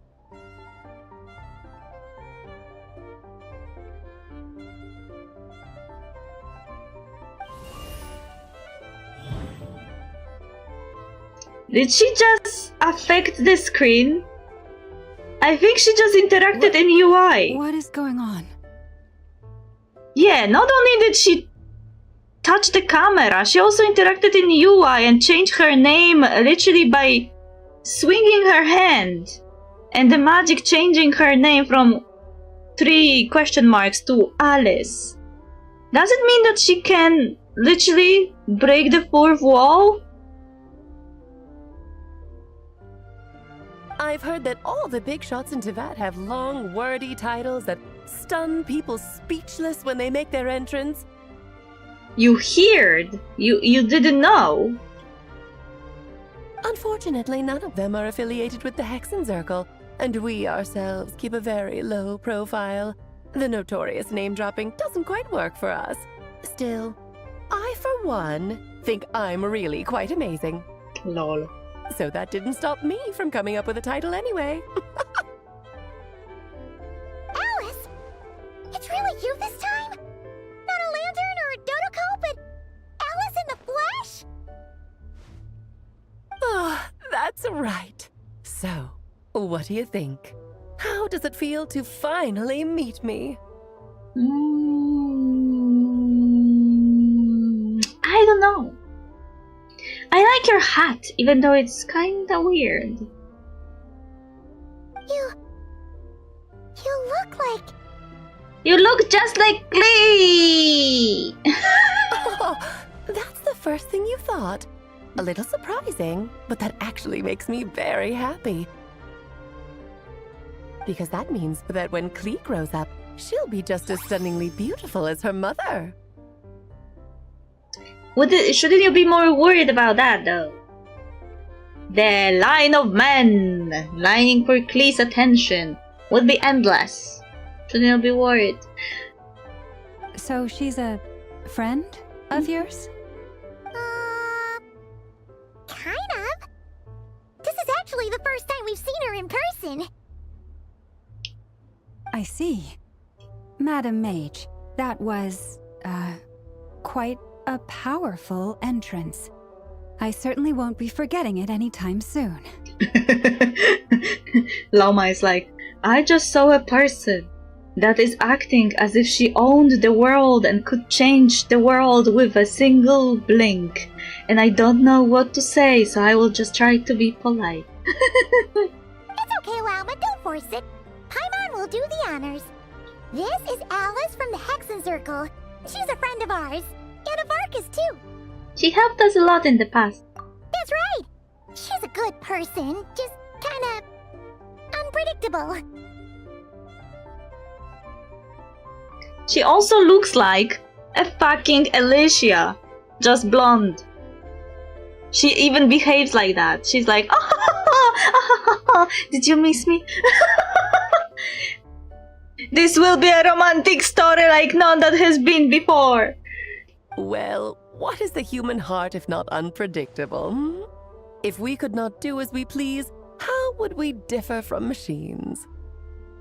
I am Lauma, Moon Chanter of the Frost Moon Scions. It is a pleasure to meet you. Oh, I know. Before you got here, I spent a good, 15 minutes getting up to speed on Nodcry's present situation. What? She got to learn the Nodcry's history in 15 minutes? In other words, I've read the whole in the last episode part, so we can skip the pleasantries. Lol. So she remember how I made a reference that she moved the Genshin camera like in a TV show? She literally just made another TV show reference. I read the whole in the last episode part. Like, is she going to be this kind of character that behaves as if she was in a TV show? Fair enough. Well, Miss Alice, I can already tell that you have quite a unique personality. He'll get used to it. Paimon sure is. So anyway, what are you doing in Nodcry, Alice? Stealing something. Oh, I thought I told you already. This time, I'm the final boss. Okay. I am scared. Officially. And what a formidable foe I shall be. Powerful, confident, decisive, and good luck finding my weak spot. You will never succeed. Lol. I'm going to send a formal request for Jean to put you in solitary. Oh, drat. My one weakness, and you found it in an instant. Lol. Fate has been dealt a devastating blow. Thus falls the great Dodo King. Why are you playing along with this nonsense? For funsies, of course. What's wrong, Paimon? Are you disappointed in me? Am I a gigantic letdown? No, it's just... you seem like a busy lady. And this is the one time you've shown up in person. Paimon figured it would be for something more high stakes than just goofing around. Lol. You're quite right. I'm here in Nodcry because something big happened. Something big enough it caught the attention of the Hexen Circle. It concerns the 3 moons, Tevat's borders, and of course, the moon goddess you are currently searching for. You know where Columbina is? Kind of. Why don't we discuss this over a pot of tea? My main reason for coming on this trip to Tevat was, of course, to have some fun. But I do technically have a job to do as well, namely, maintaining the stability of Tevat's borders.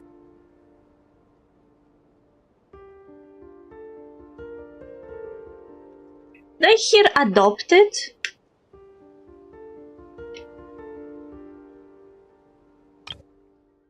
My main reason for coming on this trip to Teyvat was, of course, to have some fun.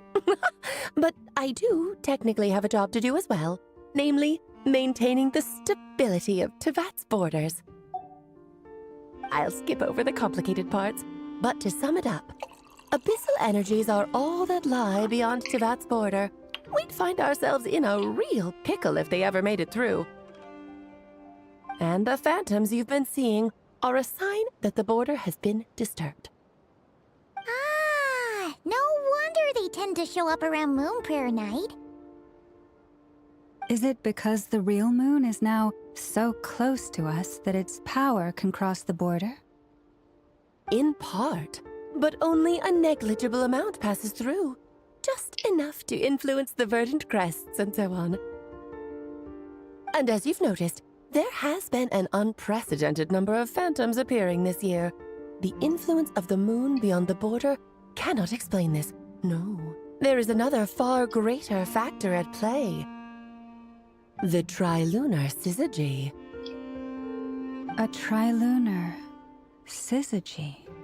Eons ago, before the heavenly principles came to Teyvat, it was the then 3 moon goddesses who controlled the laws of this world.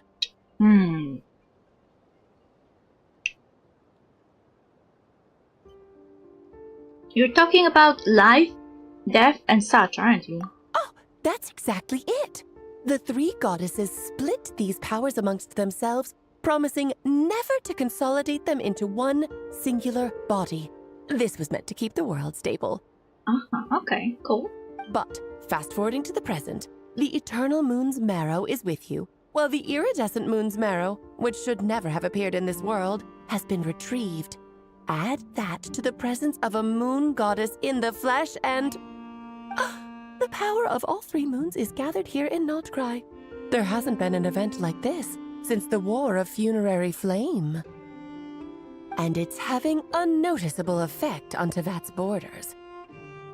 Okay, why are you so concerned about said borders, if I may ask? Because I wish to give my darling daughter a peaceful, sunny environment to grow up in. Is that a good enough reason? She keeps blinking at me like Alicia. I feel attacked. Kinda sounds like you're dodging the question, but it does make sense.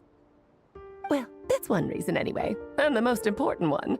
The others are a little complicated to explain. For instance, cleaning up after dearest Miss R. Albedo could tell you more about that if you're curious.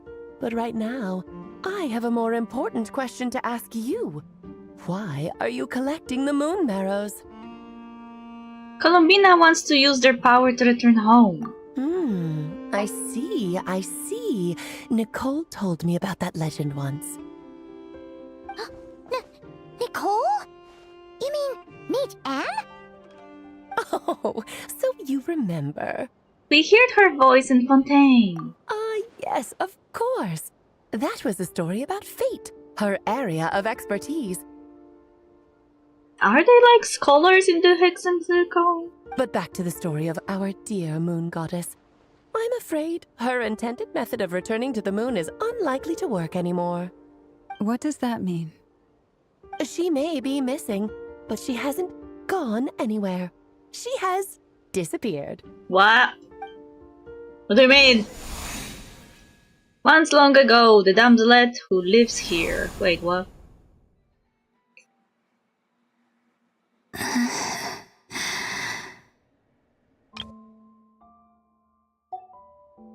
My body is so heavy. Wait, no. It's my mind that's heavy. My arms and legs are as light as a feather. What's happening to me? I feel drowsy, like I've been asleep for too long. Is it daytime or nighttime? Is the moon out? I think I'll go for a walk.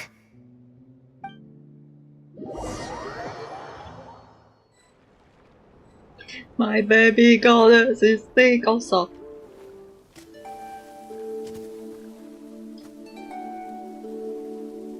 you out for a walk too?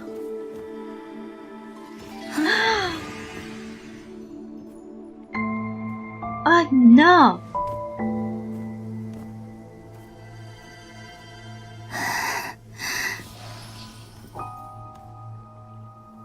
Oh no!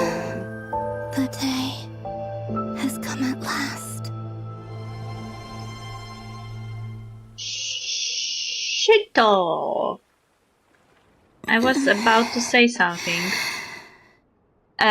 If the three goddesses split the power between each other to keep the world in balance, then what Columbina was doing all this time, borrowing the power of the three moons to stay healthy, was exactly the opposite of what the moon goddesses did. So she kinda is running on three powers. Maybe that also made her... What if the power of other moons was helping her temporarily, but only to speed up the process of her disintegration? Have I grown so weak that I can't even sustain my physical form? But Moon Prayer Night is nearly here. I was so close to returning home. Poor baby. We all know she won't die, though. Death is near. Is this how it ends for me? We know you won't die! You are protected by the plot armor and being playable character. Genshin never had a dead playable character before. Will I return to the moon after I disappear? Or...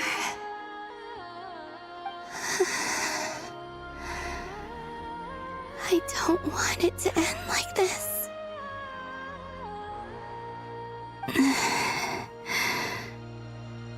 So far, at least, I still exist. Even if not physically, I can still feel. But as my power wanes, I'm sure that too will fade. I suppose I might take one final look at this world. The world where I was born.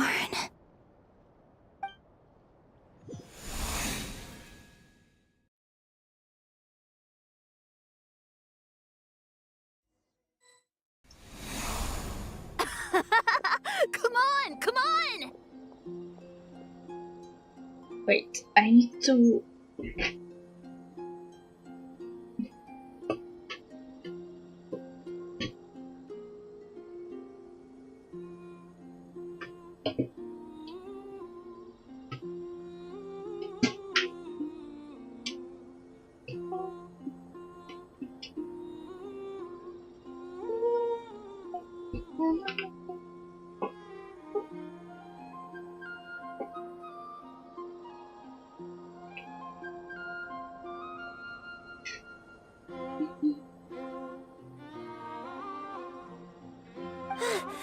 Wait for me! The Frost Moon Enclave. How much it has changed since I was born. A lot, I guess. These decorations, they're so heavy. It's times like this when you kind of wish men could be priestesses and acolytes.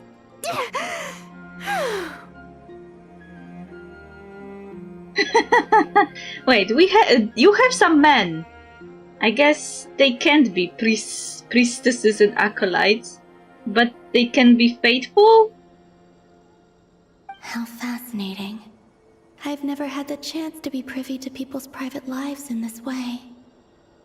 Well, I guess it kinda made Columbina participate in the festivities while nobody could see her. I guess this kinda ironically resolved the issue of her being recognizable.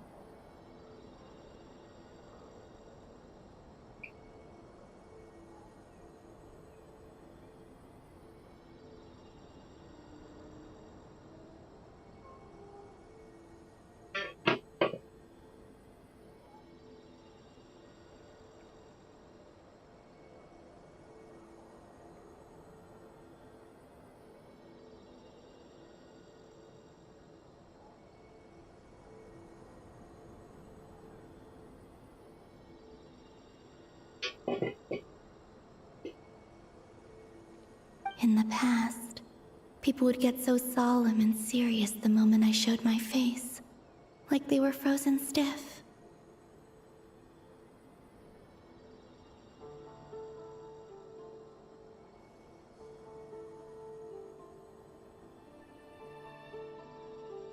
Karina, Lametti, it's time to eat. Coming!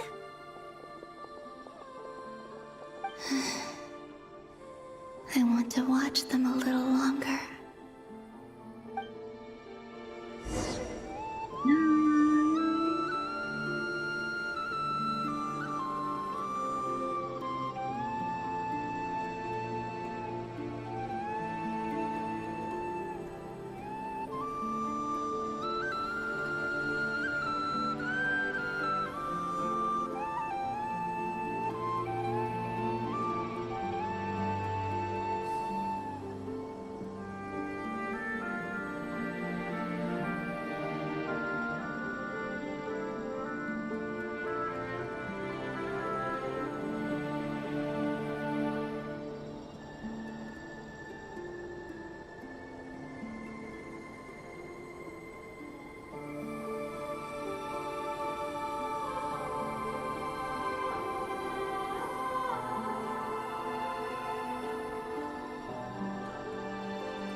Okay, we're on point 3.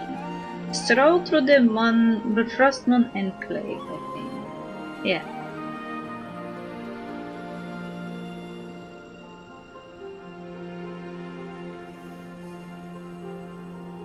Maybe it will not take that long, but it depends on how long the cutscenes and conversations will be.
Okay, wait, I need to feed the cat. For a moment.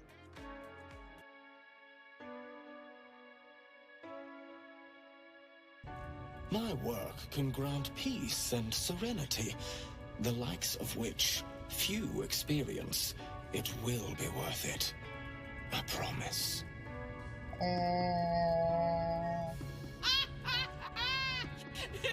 on! I have to see this!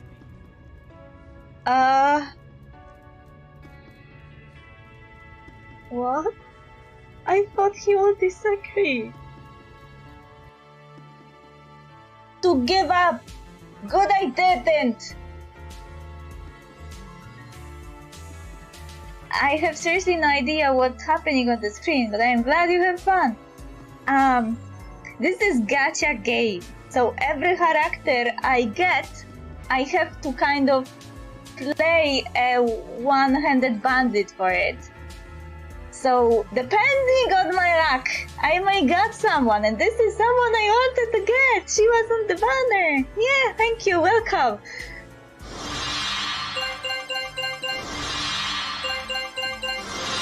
I was worried, because there were like 85 for guaranteed character. I would have to pull 85 times to get her, but sometimes they are dropping early.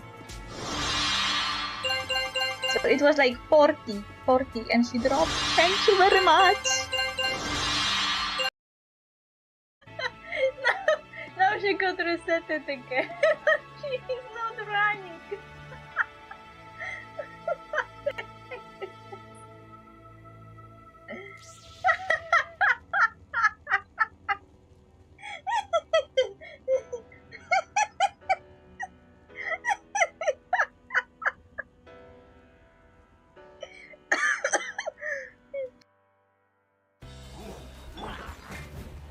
I don't see the game. What happened?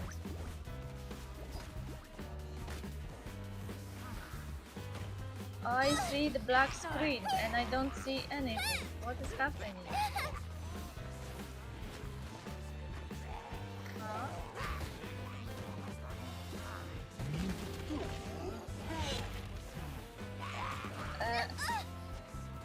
Dinner's gonna burn.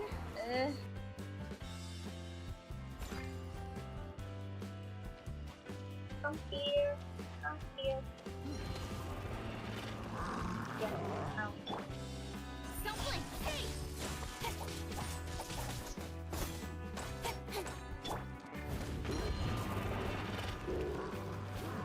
Come here. Come.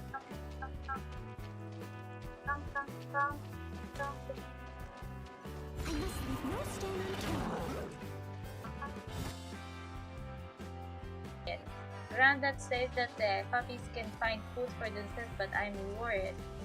Could you help me go to the city gate and feed my puppy? Gotcha. Yay, thanks. What should I feed it? Granddad usually prefers the doggy food, but it's fall, I think. Then could you help me get the food?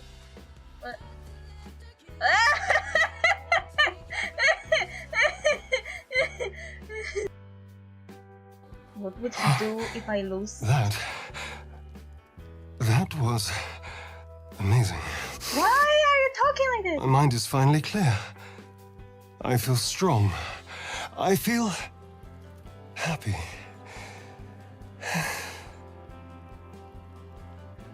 What? 1? This was not sex, but you talk as if it was. 2. It kind of sounds like it. 3. I now discovered that vampires are easy. Like, let him drink your blood and he'll be happy forever. I mean, till the next dinner. It's like a definition of being easy to date. Like, he drinks your blood and he gets the endorphins and he's like, woohoo! And you have no problems anymore. Polska pierogiem. Ja myślałam, że Polska to jest kraj z kartonu, a nie kraj zrobiony z pierogów.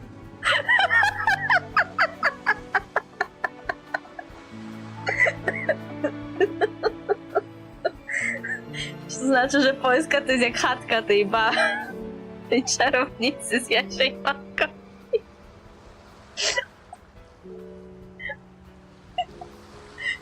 No Polska długo nie postoi w takim razie. Skoro minimum zjedzenia pierogów to jest zjedzenie całego kubła, więc Polska długo nie powstanie. Thank you for the raid.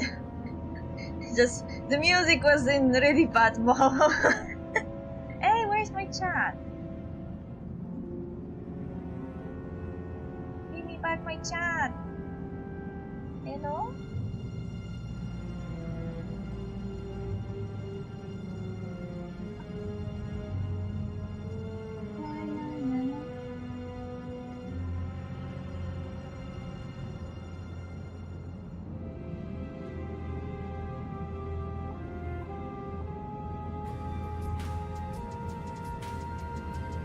No, I mean that the music was like they were talking about really important stuff, and we were having like nya nya nya nya nya nya nya nya nya nya.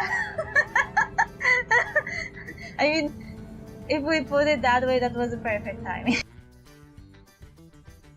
This man is daddy. Danielle, you got a daddy for your guardian.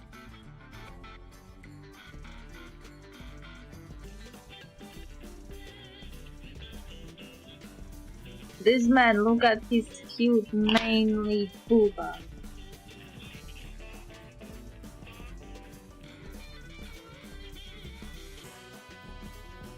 This is a dream of everyone in the closest vicinity, I bet.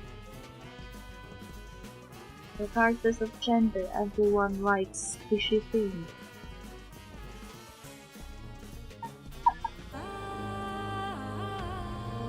Okay, cut head.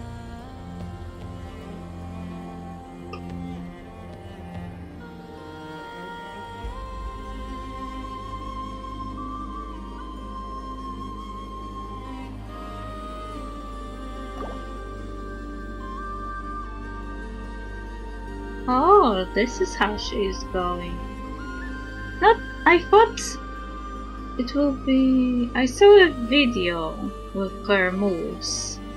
I thought it will be slow, but it's actually not slow.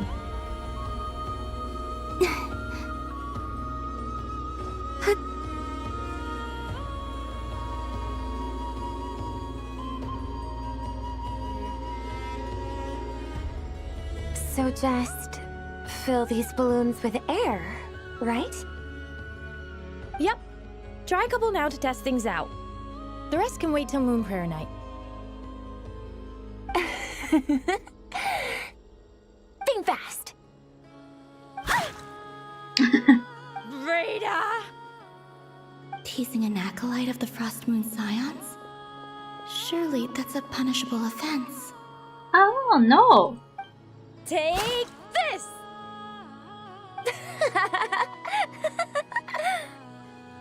Huh? She is so surprised! Everyone is acting different than she expected. Alright, enough horsing around. Lady Lauma gave us a task. We should get back to it. The task is just to check that the balloons don't leak, right? Doesn't matter if we fill them with air or water. Okay, you got me there. And you got me there.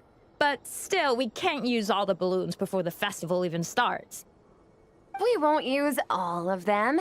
And as long as Lady Lauma's trusted acolyte doesn't snitch, this can stay as a little secret between friends. A couple more can't do any harm, right? Oh, you menace. Then, think fast!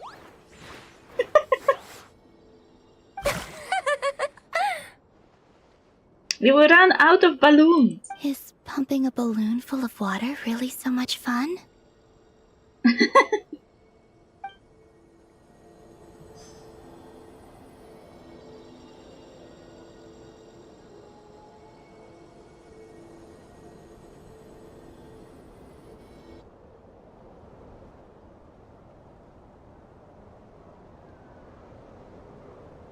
I'm sure you're both tired from playing all day. Come on, eat up.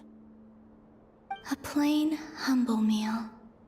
That has always been the way of the Frost Moon Scions. Huh? How come Lamatti got a midsummer berry dessert? Oh, I always get Lockaberry. I don't mind sharing. You can have a bite of mine if I get to have a bite of yours. Hmm? They're sharing food? Is this that surprising? I've never shared food with anyone before. Even at the Harbinger tea parties, everyone just ate off their own plate.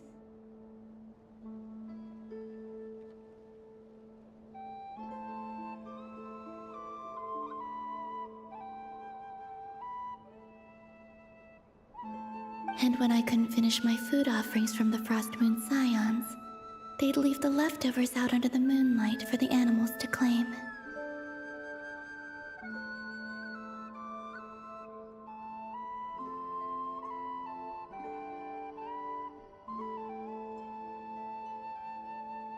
Hey! That was 2 bites! Oh, Then you can have another bite of mine. Oh, you too. Oh, don't fret now. Here, have some of Granny's too. So this is what it means to be family.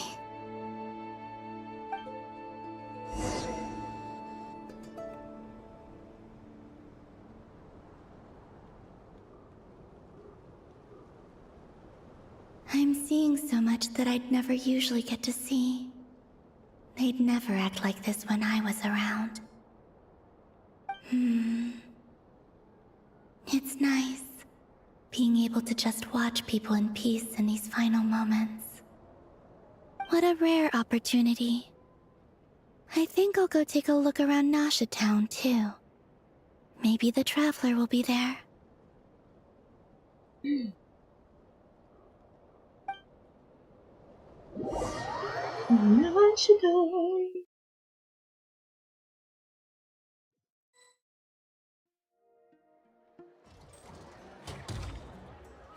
After the War of Funerary Flame, the Moon Goddesses were no longer recognized by Teyvat. They lost the whole foundation for their existence. That's why the Moon Goddess's strength is fading. She cannot withstand the world's rejection of her. It's just like what Konobina said. The world itself is rejecting her. To be more pedantic about it, the Moon Goddesses did something to offend the heavenly principles, and that's why they were ousted. Something of a recurring theme in Teyvat's history. Yeah, I know. Theoretically, speaking so candidly should put me in their crosshairs too, but they can't tell me what to do. I'll say whatever I want. Lol. Does it mean that you are on the same level as Heavenly Principles? Anywho, the Moon Marrow energies were but a drop in the bucket for her, and that battle against the Ray Hair of Solnari only weakened her further. Fortunately, it happened close enough to Moon Prayer Night when the Kuvaki concentration here is high. That's the only reason she managed to survive this long. What do you mean, fortunately? You said she disappeared. We're too late.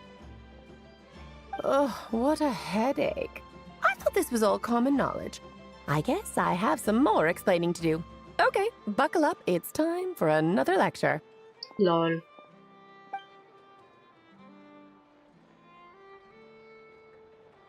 Now, I said earlier that the Moon Goddesses lost the foundation for their existence. The reason for that has to do with the natural order. Basically, the rationale for their existence in Teyvat was lost. The same logic applies to the present Moon Goddess, too. Consider her existence so far. Her comrades in the Fatui called her Damselette. And she was worshipped as Kutar by the Frost Moon Scions. But these connections have now been severed, whether by her hand or yours. Wait, what? What did I do? So, the rationale that once sustained her existence is now gone. Wait, we did that to her? Oh, well, strictly speaking, yes. But let's not start pointing fingers, shall we? I'll only end up as the big bad villain, and that's not the kind of final boss I want to be. You're making light of this. Hopefully that means you have plans. Of course I do. I'm only the greatest mage in the whole entire world. Sounds harita to me. Now, if you wish to find your Moon Goddess, there are two problems we need to solve. Firstly, we'll need to strengthen the connection between her and Teyvat, at least enough to sustain her until Moon Prayer Night. Strengthen her connection. But does that mean I'll have to rally all the Frost Moon faithful behind this? I'm afraid a bygone faith and a former home won't be of any help to her now. Do you know her name? Her name? Yes. Names are very important things. A name is a fundamental concept that anchors one's entire existence. I asked her once, but she said she didn't know. Then your first job is to find it. As a Moon Goddess, I'm sure she must have a name she identifies with. Neither Columbina nor Kutar is her true name, and she's never really accepted either of them. So, Finding out her real name is enough to sustain her existence? Makes sense. Yes, I know it sounds like a small step, but every journey begins that way. So for now, that's all we need to focus on. Does it mean that that applies to the traveler too and wanderer? Or we are exceptions, that's why we can be referred to as a title? The second problem is with her plan to use the moon marrows to return to the moon. Unfortunately, piercing through the false sky will take an enormous amount of power. Given her current condition, she won't be able to provide anywhere near enough power, even if she recovers her physical form. But no need to fret. Nicole's the expert in this field, and I'm sure she'll figure something out. I thought Nicole was an expert in fate. Wait, Mage N is going to help us out too? That means we've got 2 Hexencircle mages on the case. This is turning into a pretty big deal. Actually, this is more of a side quest for me. Like you said, I'm a busy lady, so I can't stay for too long. I'll have to return to Tibet's border soon. Side quest, she says. Thanks for telling us all of this. That's the upside you get for looking out for my little Klee. Hopefully that will incentivize you to carry on keeping her company in the future. Sure, why not? Anyway, jokes aside, you'd better get moving. It will take quite a miracle for the moon goddess's consciousness to hold out till moon prayer night. Oh, I suppose I might as well tell you where Nicole is before I leave. Yeah, that would be best. Off you go now. Time to meet your new friend. Oh, yes, and a little suggestion. Don't forget to mind your heads. Lol. What? I wonder how Durin's doing. I should really go see him before I head back. She means that you shouldn't think anything untoward, Paimon. You really are super busy. I most certainly am. There's so many children I have to keep tabs on just in Mondstadt. Durin, Albedo, Venti, Varka. Did she just count Venti and Varka among children? I get Varka because to her he is a child, but Venti, a god? Mondstadt is a child! Oh my god!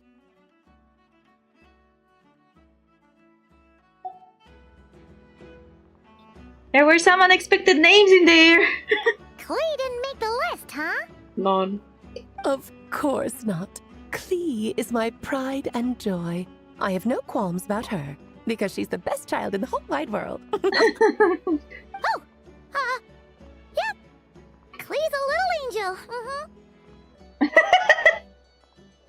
Klee's a little angel. I mean... I'm glad you agree.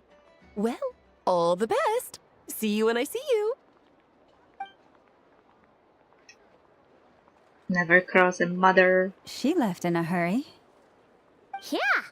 She didn't pack up her stall. Should we handle it for her? I doubt that's necessary. A mage of her abilities doesn't need our help. I must say, I'm now very curious about her daughter. Klee, wasn't it? What's she like?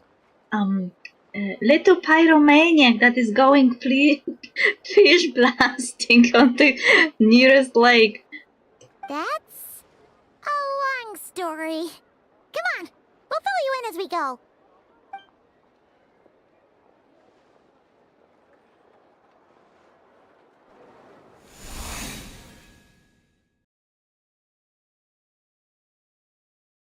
Are we Kutar again?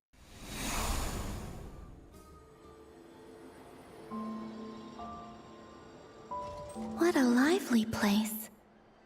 I've never experienced Nasha Town like this before. Hey, you old geezer! Your hammer's rusted through! Koski. Who are you calling old geezer? Arkhip. Are they quarreling? I'm looking right at him!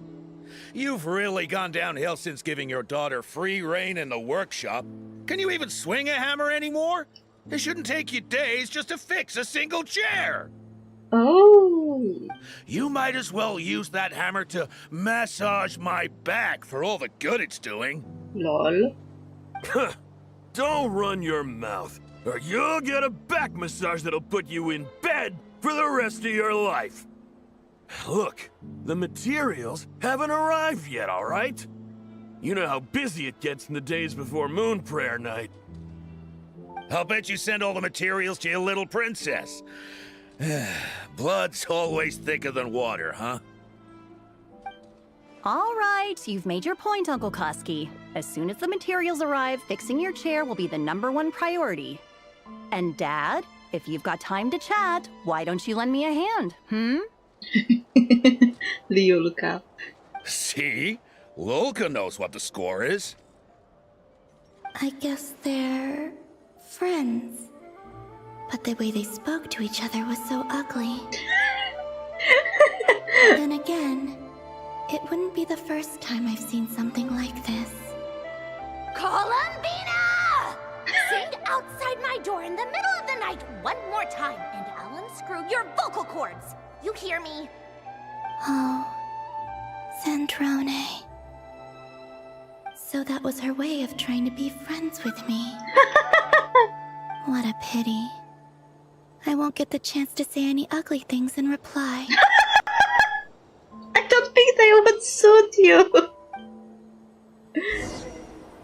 Though I low-key want Columbina to say something dirty to Sandra. It would be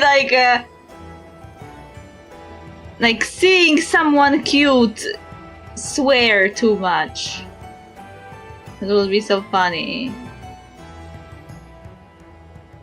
Hey, have you decided what to give her for Moon Prayer Night? I sure have. She's gonna get the surprise of her life when she's least expecting it. Then I'll whip out the ring and pop the question. Oh, Domo Boy is going to propose. The surprise of her life. What a fun turn of phrase. Cool, I get the picture. You can spare me the gushy details. Ooh, looks like we have a customer. Hello there, ma'am. Would you like some Moon Prayer Night candy? Huh? Is he talking to me? Can he see me? No, someone is standing behind you. Here you go. Oh.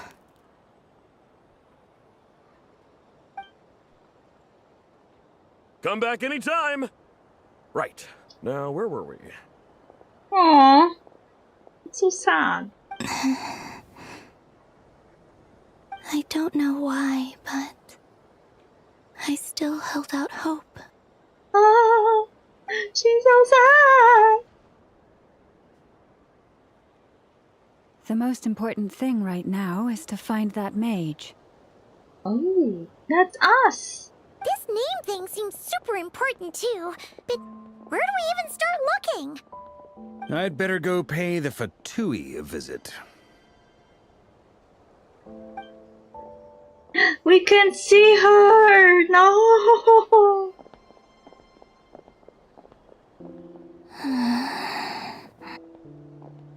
I didn't even feel her.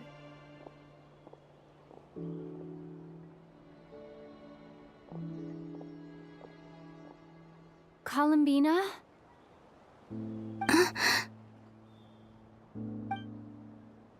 Oh, I can feel her!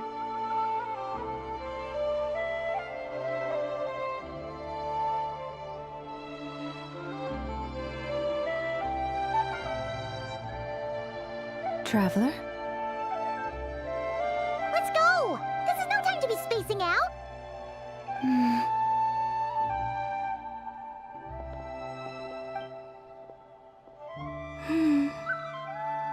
Now she's happy, we noticed her. Oh, she's going to tag along? She will be always with me? Just quietly staying by their side, like this. Maybe it's not so bad.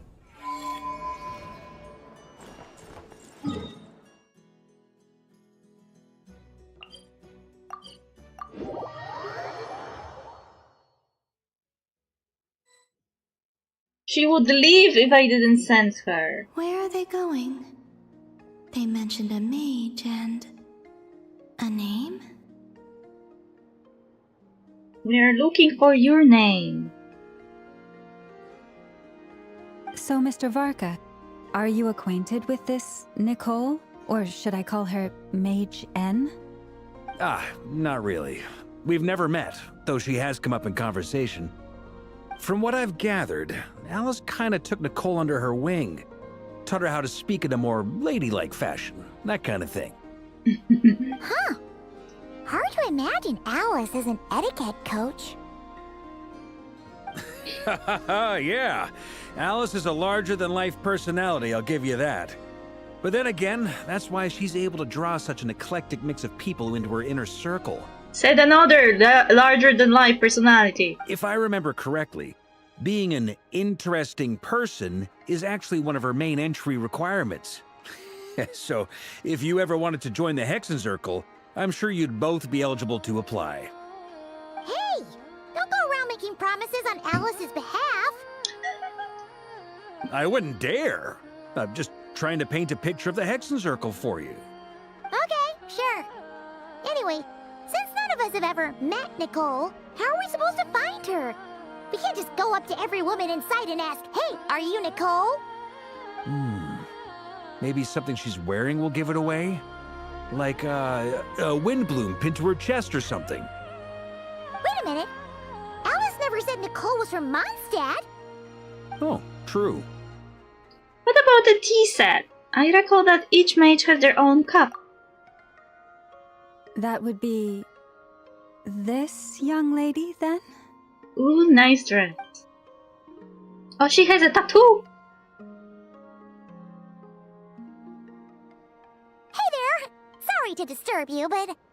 are you Miss Nicole? Varka, Knight of Boreas of the Knights of Favonius. Alice might have mentioned me before. Mm-mm. Have we got the wrong person? Sorry.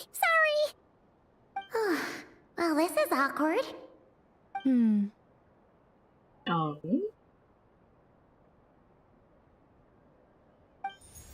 When I shook my head, I meant, no, Alice hasn't mentioned you before. Poor Varka was not important enough. Huh? Where is this voice coming from? My apologies.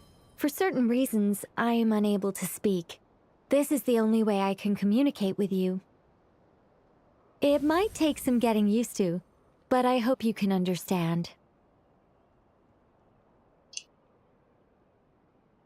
I don't mind that she's using mind speak, but at the same time, don't Hoyo know that sign language exists? Because she said, this is the only way I can communicate with you. No, this is not the only way. You can use hands. Hey, it's fine. I'm more shocked by the fact that Alice never speaks about me. I mean... Lord. Forsaken son! As for you two, we have crossed paths twice before, but it is nonetheless a pleasure to finally meet you. It's really you! Thanks for all your guidance in the past! You're quite welcome. This time, things are different. We have reached the unwritten pages of the story. You might say that we stand at the crossroads of fate. No way are you making this reference. We have reached the unwritten pages of the story. The only thing that lacks here is her saying, this page exists only because of you. So my tangent about Amphores and Teyvat being somewhat similar wasn't really pointless, even though I said that I don't have much evidence for any time loops ongoing. Now then, allow me to formally introduce myself. My name is... Nicole!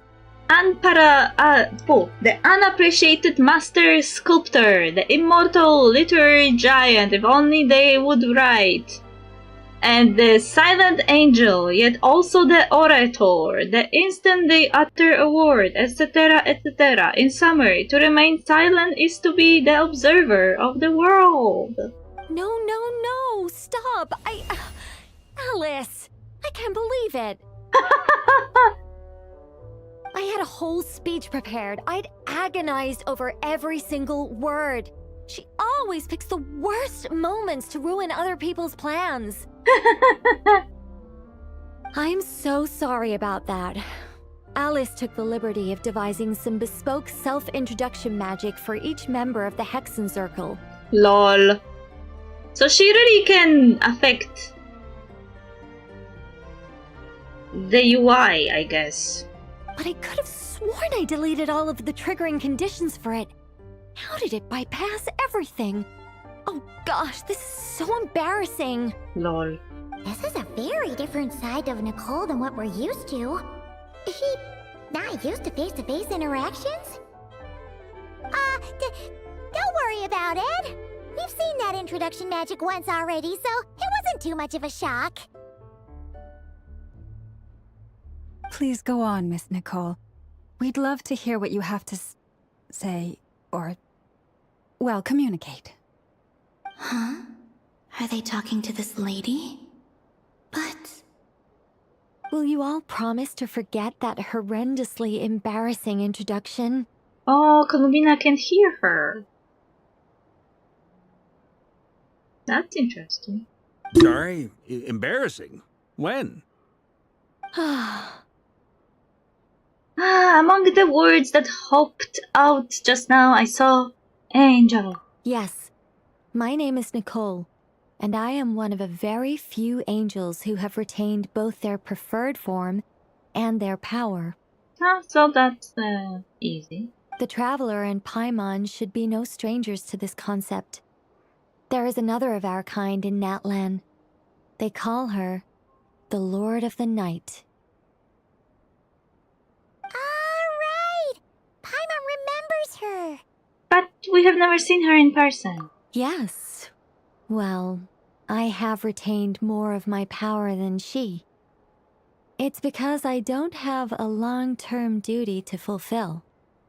To be more specific... no. We'll be here all day if I get into the specifics. Moving on. If I'm not mistaken, you are here because you wish to learn how one might reach the moon beyond the sky. That's right. Is that something you can give us any guidance on? If Columbina just went away, if she can't hear what Nicole is saying, then to her this conversation looks kinda like this. Them talking, yeah. They're only hearing Paimon, Lauma. Yeah, Nicole is saying something, and Damslet is only hearing Varka, Paimon, Lauma. Wonder how that conversation must sound. Where are they going? They mentioned a mage and... a name?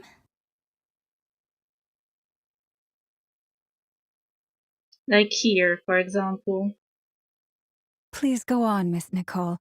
We'd love to hear what you have to say, or, well, communicate. Huh? Are they talking to this lady? But... Sorry, embarrassing. When? Alright! Paimon remembers her! That's right. Is that something you can give us any guidance on? Yeah, this is exactly what Columbina is hearing. No context whatsoever. Yes, I do know a way. It began with the Hyperboreans, who lived after the War of Funerary Flame. Blank looks. Maybe I should start with the background of the war. Or maybe not. It shouldn't be an issue. I'll fill in the gaps for you when we have more time. Anyway, after that war ended, the three moons retreated to beyond the false sky. It's funny how the cutscene is like showing us talking to Nicole, and Columbina is like, looking for some flowers or something? The Hyperboreans were humans I once aided. They accepted the civilization and creations bestowed upon them by the angels. Oh. Wait, they're wearing Persian kind of clothes? They look Middle Eastern-ish. But I don't know what culture specifically they're based on. But despite accepting many blessings of the angels, many among them still held on to their faith in the moons. They were reluctant to accept the new order. Even after the War of Funerary Flame, they sought to contact the moon goddesses beyond the sky and receive their guidance. Colubina is chasing an animal. But all three had passed away by that point. Can you talk with context, please, Lauma? This mage has a unique method of communicating. Is she talking about the moons? So you can hear her after all? Or not? You're guessing from the dialogues you can hear. Yes, but they did not know. And so, still they prayed for the moon goddess's mercy.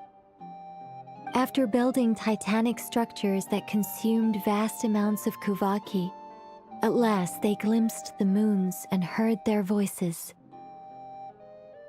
But of course, they were gravely disappointed, for it was then that they realized the three moon goddesses were dead. Oh, that's such a sad story. It is. Humanity was in a very sorry state at that time. The angels who had once aided them were gone, and the War of Funerary Flames had left them homeless and destitute. Just a second, I gotta ask. How relevant is all this history to the task at hand? Well, I mean, it's... Okay, it seems we've drifted into irrelevant narrative waters. LOL. It's been a while since I've had the chance to speak inside someone's head. As soon as I got started, I lost control and the words just flowed out like a waterfall. LOL. What I'm trying to say is... Right, yes, that's it. The relevant part is the ritual created by the Hyperboreans. The fact that they bypassed the false sky and saw the true moons implies that they successfully built a connection between Teyvat and the outside world. Which means, with enough Kuvaki and a sufficiently stable connection, it should be feasible to send one person over the border. Okay, so they built some kind of portal? Oh, yes. A portal. Yes. Is something wrong? You sound disappointed. I just didn't expect you to summarize it so well. It turns out I could have said all that in one word, if only I'd managed to think of it. LOL. No, please, it's fine. This is invaluable knowledge. I'll be sure to record and preserve everything in writing. Oh, really? Well, in that case, I suppose I could backtrack and add some more detail. I did gloss over a few things so far. No. You know what? I would happily listen to this, but we would sit here for 10 hours if you did, so you and Lauma could meet after the quest, and you can talk. Whoa, whoa, whoa, time out. Let's summarize what we've got first. Finally, Barca will say everything point blank. The Hyperboreans were the last ones to use this method, right? So we somehow need to find whatever structure they built and make sure there's enough Kuvaki to power it up. Luckily, we have the moon marrow of both the eternal and iridescent moons, so we're all good for Kuvaki. Which means the key issue we need to focus on is finding the place. Am I right so far? Yes. Although I expect the structure is long gone by now. That said, what if we could take advantage of the phantoms to travel back to a time when it still existed? Well, travel back isn't quite accurate. It's more like we'd be creating a handshake between 2 points in space-time. Handshake! We wouldn't even have to pick a time when it still existed. It could just be a time when it still appeared in phantom form via projection, or we could project our own phantoms, fold them together at... Okay. Everyone lost it? You look lost. Was that too hard to follow? Yeah, things got a little, technical there. Paimon's brain is reaching capacity. I don't think it was that complicated though. Pretty easy. Alright. Let me think about how to put this more simply. Okay, got it. Over the next few days, I'll search for phantoms that we can use. Once I find one that meets the criteria, I'll let you know and we'll regroup. By completing certain rituals, specific individuals will be able to enter the phantom and make it to the Hyperborean structure.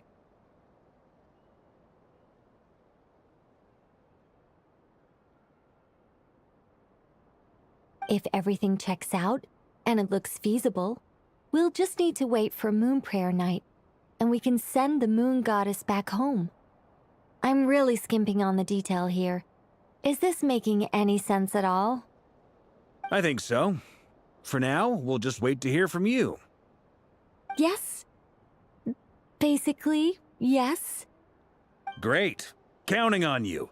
In the meantime, we'll focus on finding the Moon Goddess's name. Finally, someone said it out loud. My name? Are they looking for a way to stop me from disappearing? Yes, finally someone said it. Excuse me, Miss... Go on, Miss Nicole. This conversation was a little all over the place. I didn't catch your name. Why are you flirting with Lauma? I am Lauma, of the Frost Moon Scions. Ah, I did wonder. I noticed that you listened very intently when I spoke about Hyperborea and the moon's history. If you'd be interested, I'd love to visit you this evening and go through it again in greater detail. Yes, you have a date now. Also, if you were serious about making a record, it would be too risky to simply write down the raw details as is. I would suggest some tweaks. Maybe rewrite the stories as fairy tales or fables, perhaps even prayers. Yeah, we need to avoid immersive triggering deletions. Anyway, we can cross that bridge when we come to it. So, see you later then? Oh, and no need to prepare anything. Just a cup of tea will do. They are having a date! See ya! Science date. She seems friendly. It's just... It's so nice to find someone who's actually willing to listen. I've been dying for a chance to finally go through all this systematically from start to finish. Any longer and I'd probably start forgetting it. Now Paimon gets why Alice told us to mind our heads. What did I tell you? A lot of quirky people in Alice's orbit. Now then, the next order of business is... where do we start looking for the Moon Goddess's name? Maybe the rest of what Nicole has to say might give us some clues. Once I've heard her out, I'll summarize the salient points and share them with you all. I'm also inclined to review our other documents. Yes, our faith was first established by our Hyperborean ancestors, but many of the more factually accurate records are from after Kutar's birth. I have a hunch that the Fatui might know something too. Sounds like we're gonna follow Columbina's journey through Devat, huh? In that case, we'll start by heading to the Frost Moon Enclave. Sounds like a plan. Take this with you. I'll see about getting in touch with the Fatui. It'll probably just be Arlecchino and Sandroni again. They're the only ones who would want to help. Thank you, Mr. Varka. Don't mention it. Honestly, I'm more comfortable dealing with the Fatui than prying into the details of a young lady's childhood. Catch you later. I should follow them, just in case there's some way that I can help.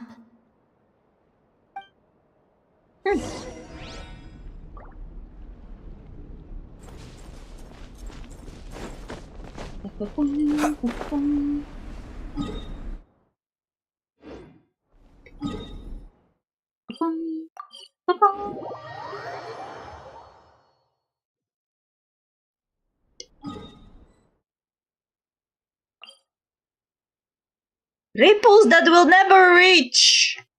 Fuck you! And Boris reference everywhere.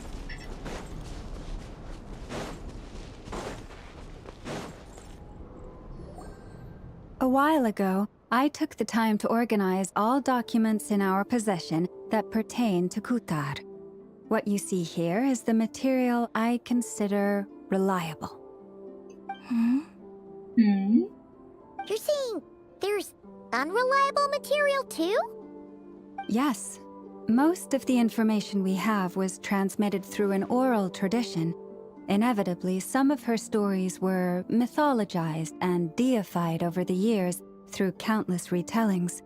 That's why I organized them into reliable and unreliable. There's no sense seeking answers in history unless we can ensure the veracity of the historical record. Makes sense. Alright, let's take a look through. Clear and concise would be one way to describe the writing style of these historical records, but you could just as easily describe them as terse and dry. And since Nauma already knows the material like the back of her hand, the quest to find any new information in this text is tough going. Almost all these records refer to Kutar instead of Columbina. Although neither of those is her real name. Paimon's not sure what point she's trying to make. What we can gather from these records is that the Frost Moon Scions worshipped her as a god, placing impossible expectations upon her. I cannot fault them for their earnest faith, but for all their devotion, worshipping her day in, day out changed nothing. I imagine that none of it resonated with Columbina. It wouldn't surprise me if, even back then, she had already begun to reject the name Kutar and everything it represented. Lama speaks the truth. When I heard them call upon Kutar with hope and expectation in their voices, they may as well have been calling upon somebody else. Yeah, I get it.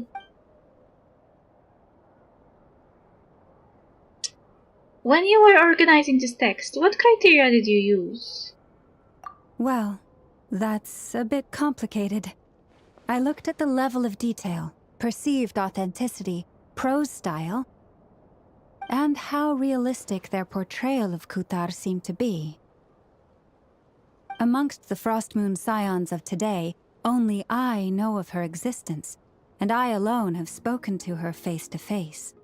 As such, I know that there are certain things she simply would never do. That being said, I have sensed some changes in her lately. Changes? Me? Seems like this is getting us nowhere. For what it's worth, why don't we check the unreliable sources too? Sure. Give me a moment.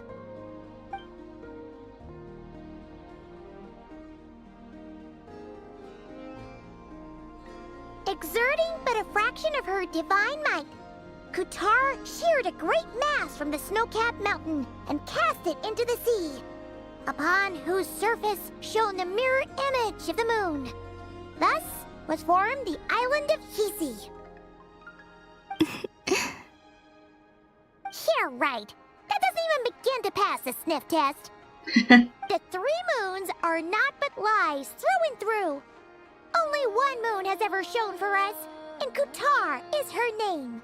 The subjectivity is strong in this one. We have heard something like this before in Natlan. The vast majority of ancient texts are filled with fanciful tales like these. I trust you understand my criteria a little better now. Kutar did not speak, merely gazing into the distance in silence. And where her gaze landed, this was her prophecy. Clearly, whoever wrote this text never even met Kutar. Otherwise, they'd know that her eyes are always closed. What about you, Traveler? What are you reading? Seems like a collection of anecdotes. Come on, tree. The child wished to build a wooden nest with which to shield a fledgling bird from the cold. But being so young and lacking in strength, the child could not snap the branches from the trees. Kutar was passing by. Upon seeing the child, she summoned forth the Kuhenki, who built a beautiful nest for the child. Well, that sounds like something that could have happened. I remember that. Not knowing the meaning of Kutar's divine intervention, the child dared not to respond, and thus ran home to call their parents. But Kutar was gone. The Moon Chanter declared the event a miracle and took the nest as a relic, placing it on high for all to see. The child was named as one favored by the goddess and was greatly respected amongst the people. Yet, no further miracles were bestowed, and this matter was forgotten in but a few years. Well, she just met a child and helped. It doesn't mean that the child was favored.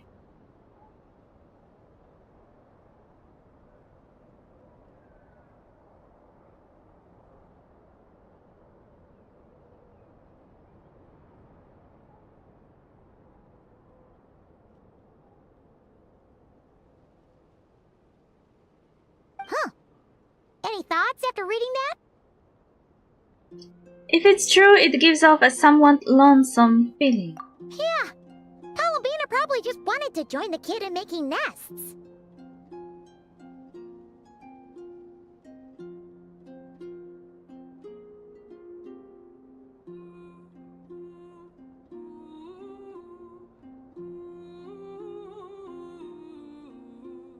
Ah. I had originally considered this a fabrication, because Kutar did not perform any similar actions in subsequent records.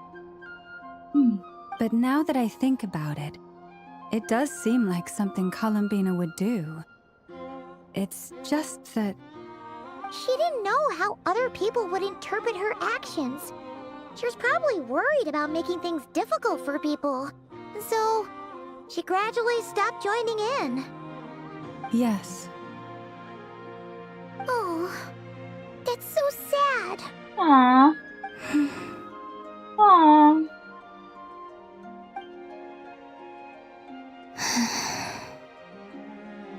And now, I can make no such gestures of warmth, even if I want to. Is she regretting that she didn't do more?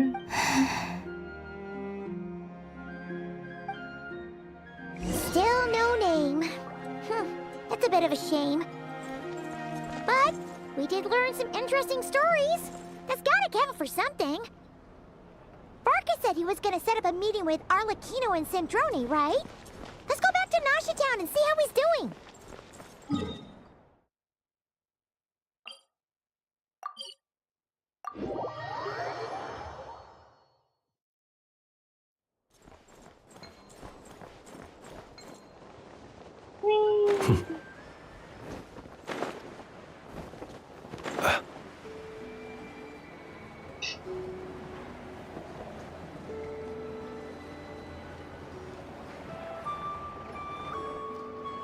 Let's see. There's Varka. Oh, and it's Durin and Albedo too. Talk about coincidences. We meet again. Yeah, this is pretty much the same place we bumped into each other last time. I convinced them to stick around a little longer. We were all waiting on people, so I figured having a little company would help pass the time. Ah, so you've been waiting for us? Does this mean that you've already arranged things with the Fatui? Sure does. Now you're back, we can go meet up with them together. How'd your investigation at the Frost Moon Enclave go? Well, we didn't find out Columbina's true name. But apart from that, it went pretty well.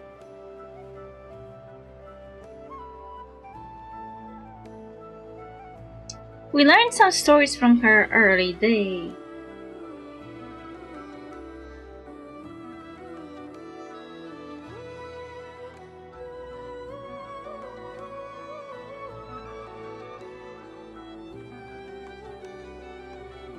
Aha, just as well that I didn't tag along then. I'm sure our moon goddess wouldn't want every man and his dog knowing all about her private life.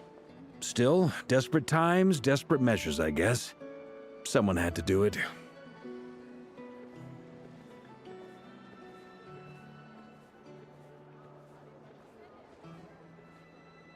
So, Varka was waiting on us, but what about you two? Are you waiting for Alice?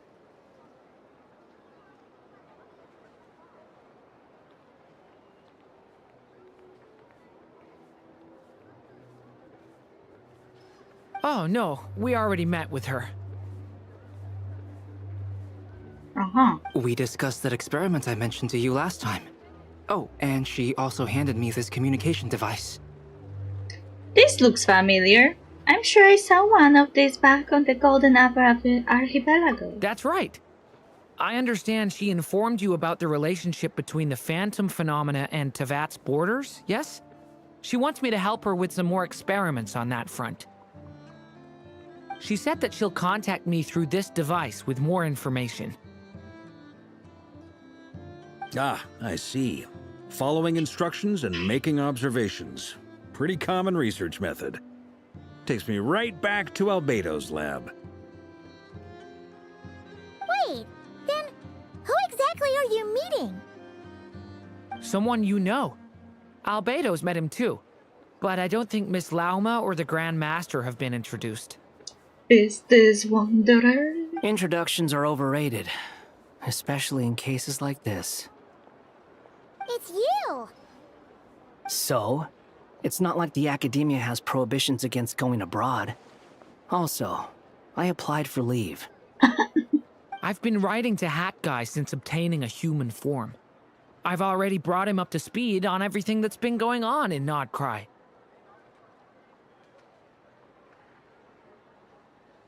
Hat Guy?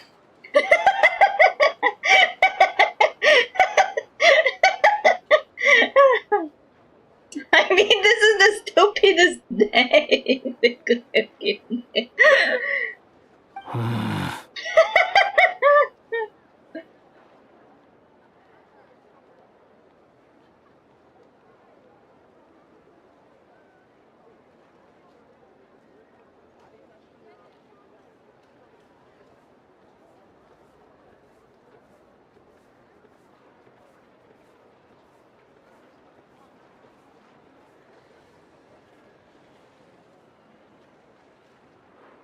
Turns out, I actually have heard that name before. Oh? Then why did you react the same way I did? I only knew the name, not the fella. But since we're all here, let's do some introductions for what it's worth.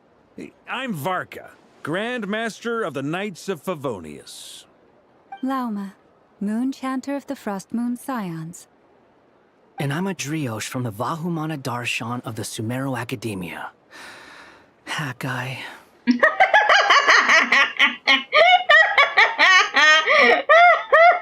didn't even introduce himself like that. Oh my god. Take me away. I am in the mental hospital. Good to see you again, Mr. Guy. I believe we last saw each other on the boat ride here. Mr. Guy! So they came to Nodcry together!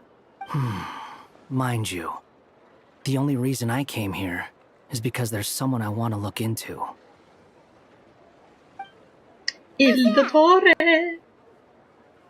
Il Dottore!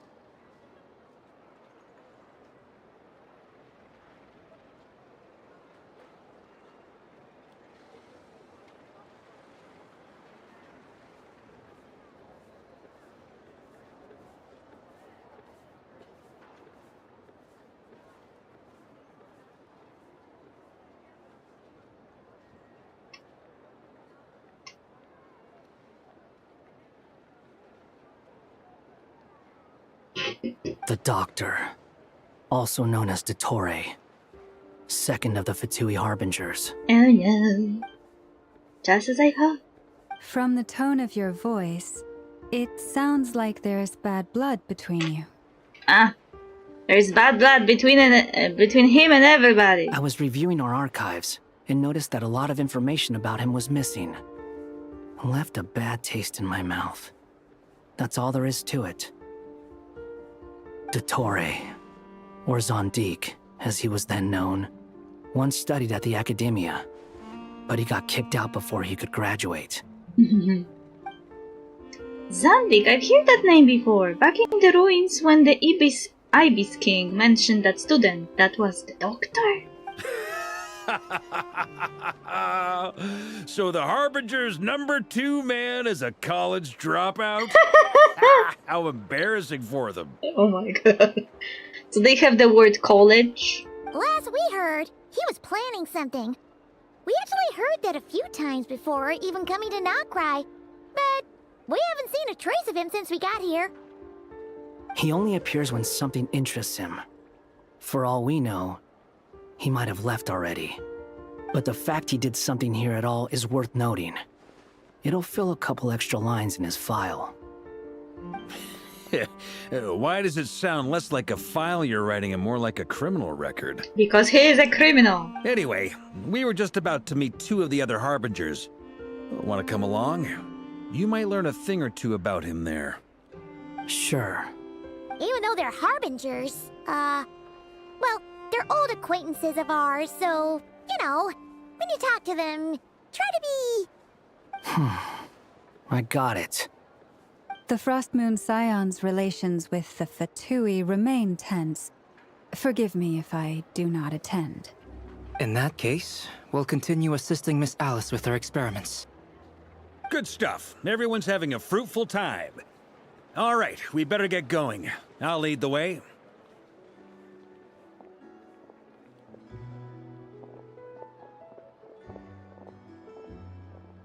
Hey, Wonder. Are you here for revenge? Well, yeah. That's obviously part of it. But I'm not the only one who has a score to settle with him. Neither you, nor Lesser Lord Kusanali, nor I want to see him meddling with things again. Fair enough. One other thing. When we return, let's talk about Columbina. What's the hurry? Don't worry. Pigeons always know which way home is. Aww. After the conversation ends, the group splits into 2 teams, led by Varka, who make it safely into the Kuvaki Research Institute, I guess. Oh! She's sitting on the table! Who is this? Shocker. A scholar from Sumeru. They call him Hat Guy. He's an old friend of the Travelers. Wait, this is the Academia representative you wrote about? He doesn't exactly look the part. Lol. Columbina is just kicking the ground on the side. I believe this will prove my identity. You'll notice it bears the seal of the Sanctuary of Surasthana. Well, what do you know? So it does. All right then. My mistake. It's fine. I expected as much. What? So as I mentioned in my letter, the Academia's got its eyes on Dottore. But this matter remains top secret. Apart from those assisting in the investigation, the fewer people who know, the better. If anyone asks, I'm here in Nocturne to pursue my personal academic interests. Gotta say, Varka, you did pretty well to keep all this under wraps for so long. Sounds like you got in touch with the Academia about this way back. You flatter me. You're all Harbingers. What reason would you have to disclose information about Dottore? Where do I even start? Remember that time we fought Rerir at Star Sand Shoal? He sure let me have it then, didn't he? I'll bet Dottore had that all sketched out, with me as his convenient little pawn. He could not care less about us if he tried, but hey! The feeling's mutual. Does Dottore really strike you as the sort who values his relationships with his colleagues? No. Fair point. Definitely not. Which is why I always keep my guard up whenever he starts making suspicious moves. To that extent, our motivations align. On top of which, I consider you trustworthy people. Now, back on topic. In the wake of the Reikir of Solnari episode, Sandrone and I grew suspicious about Dottore's complete inaction during the entire affair. So we tried to find out what he'd been up to, but unfortunately to no avail. He never lets anyone in on his plans. The more he cares about something, the more secretive he gets. Indeed. Perhaps he believes that by keeping a low profile, he can avoid trouble. But that trick isn't going to work on his colleagues. Yeah, I mean, he's been researching the ancient moon's remnants. And he's been trying to get his paws on the moon marrows. Only an idiot would believe he doesn't have something more planned.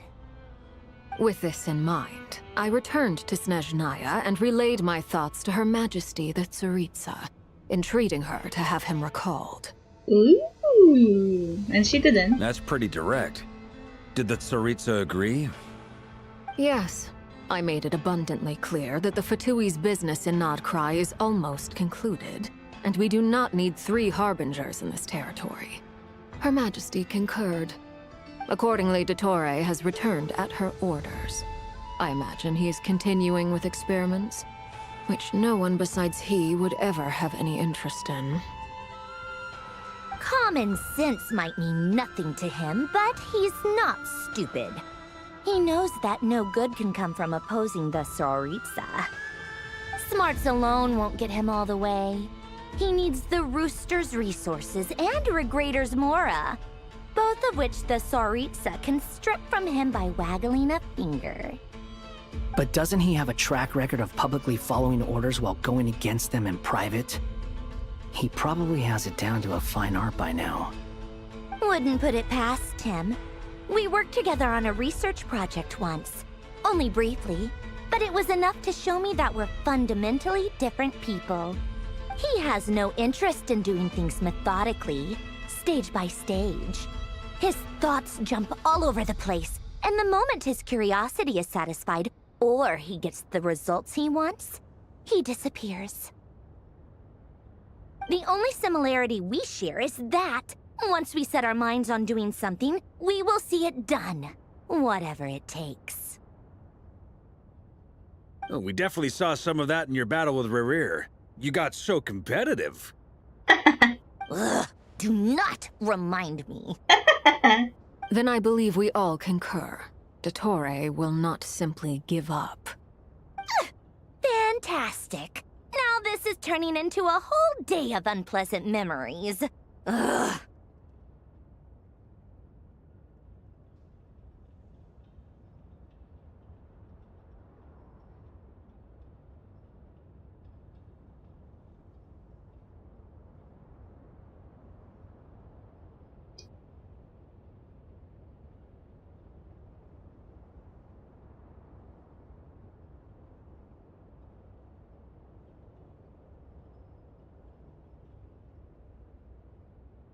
Are you talking about the moon marrow stuff? He also strikes me as the kind of person to disregard experimental regulations, ruin all the equipment, and go way over budget.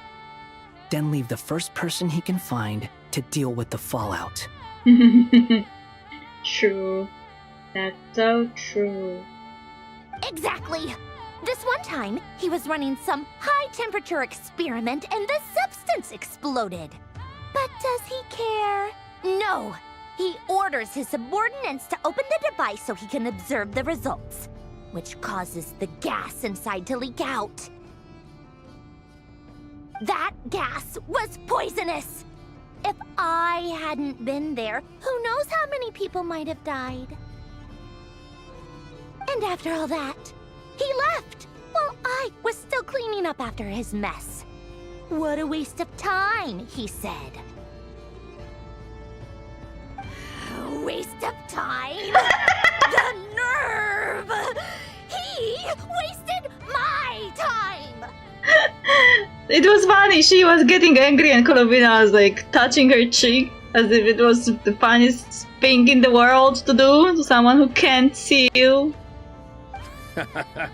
You've been bottling that up for a while, huh? Why everyone is sitting suddenly on the table? This is another character. In a few days I noticed that they started sitting on the tables. And I needed to comment on that, because I never saw characters just sitting on tables. They usually just sat on chairs, but now every character I see, they keep sitting on the table! I don't even remember who was the first character I saw. They were sitting on a wooden table. But who was that? I already forgot who was that. But I remember thinking, wait, they can do that? And now I am playing the quest, and this is already a second character that is doing exactly that. Hat guy, I must say, you seem awfully familiar with internal Fatui affairs. Especially when it comes to Dottore. You outed it yourself. Thank you, Lady Harbingers, for providing such valuable information. I have no other questions for now, so I'll be on my way. He was exposed! His resolution? Run away!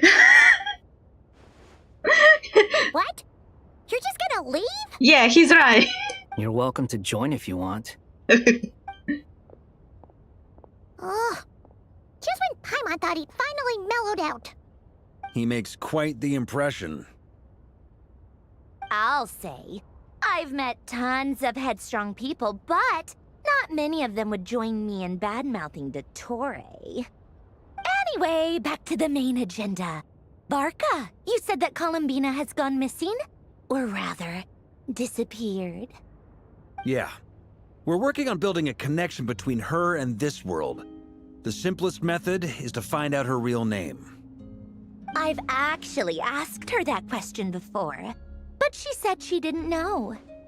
Considering our relationship, I doubt she was lying to me. She wasn't. She could have just given you a pseudonym. What did she do while she was with the Fatui? As far as I recall, she was never dispatched by Her Majesty to claim a gnosis or anything like that. Oh, interesting. The Tsaritsa's plans had long contained a place specifically for her. I always thought that was weird. What could she do that the rest of us couldn't? Knowing what we do now, it's probably something related to Kavaki, right? More than likely. When she first arrived, Colombina would often go to Her Majesty and ask when she could start the task assigned to her. But Her Majesty always gave the same reply. The time has not yet come. So she spent her days in Snezhnaya doing basically nothing.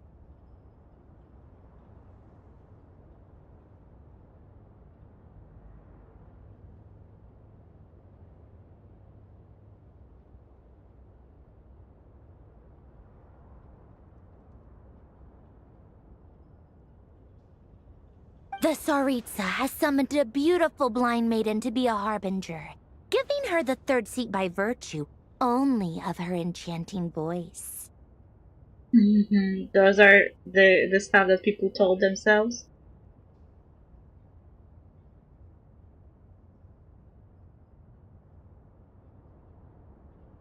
It was a dumb and stupid rumor, but the reality of the situation made it hard to refute. And what happened after that? I imagine she stopped caring. She no longer seemed to care why she had been recruited, and Her Majesty never gave her any missions, so she just continued to sing in the flower garden. For my part, I was busy. So busy, in fact, that watching someone be that idol had me fuming.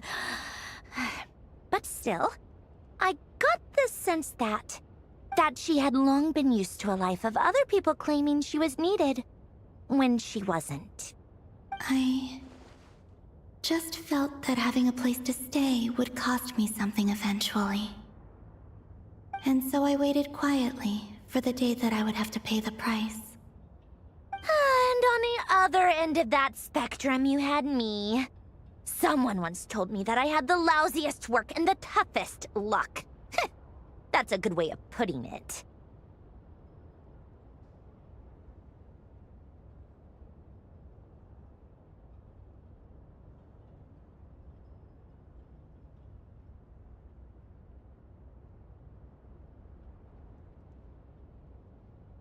I forget who said it, but those words have always stuck with me.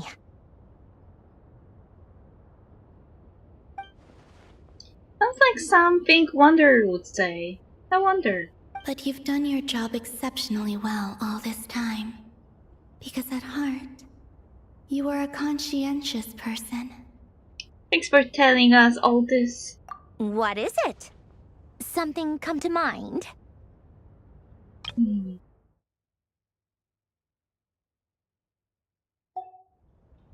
It's nothing, I'm just even more eager to learn her name now. I want to shout it to her from the rooftops. That makes sense. Nothing screams "you are needed" like your name shouted from across the town. Well, good luck with it. But if you ask me, Colambina is still the most shoutable name.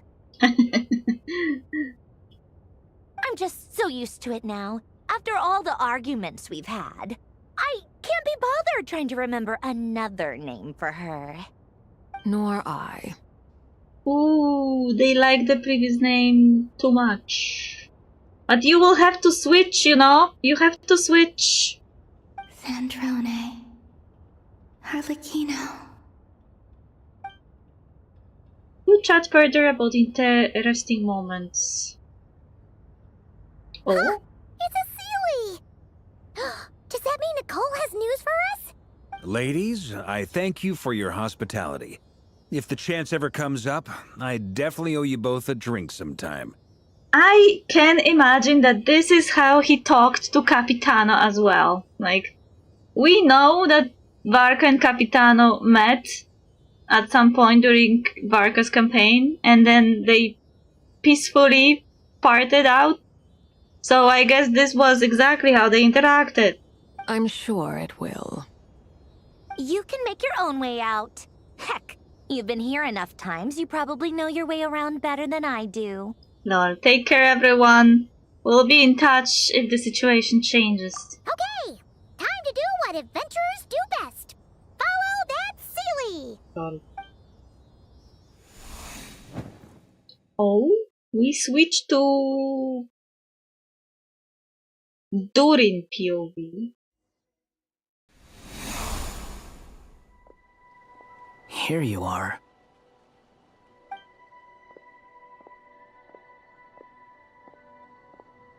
Oh, that guy. How come you're back so soon? Did things go all right with the Fatui? Fine. Totori's been summoned home by the Tsaritsa. Couldn't get much more than that. How about you? Any progress with the investigation? Unfortunately not. We've tried everything. Different phantoms, different locations, different points in history. But the results were the same each time. Abyssal monsters roaming the land. People crying out in despair, with no hope of being rescued. Every time I see it, I can't help but think, is this what it was like in Mondstadt when Dragonspine Durin attacked? And if I fail in the task I've been given, will I create yet another tragedy? That's just meaningless speculation. Aww, he just went to comfort him. When we encountered similar phenomena previously, I tried to interfere with those illusions, using sounds and lights to guide them. However, We could not change their fates. At most, we were able to extend their existences. The events of the past are like fate that has been written into Irminsul. There isn't a living thing in Teyvat that can escape its past. But Miss Alice instructed us to try to find ways to change the outcome that these phantoms face. Oh? It's an impossible task. Can't you just refuse? Since she asked us to do this, I feel like it can't truly be impossible.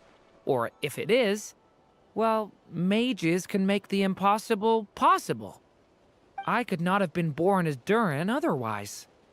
Yeah, exactly what I was talking about before. But you also said that your past 39 attempts were fruitless. That's true.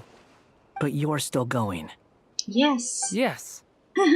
After this many futile attempts, surely you realize that you're not doing this because you still believe what some mage told you.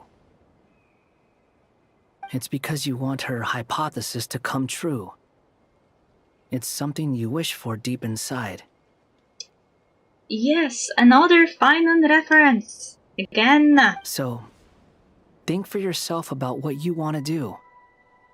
As long as you don't believe it's futile, it isn't. Exactly. Yeah.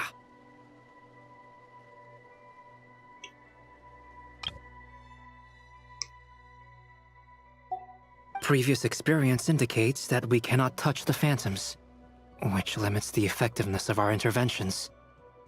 If we want to clear this hurdle, we need to break this rule somehow.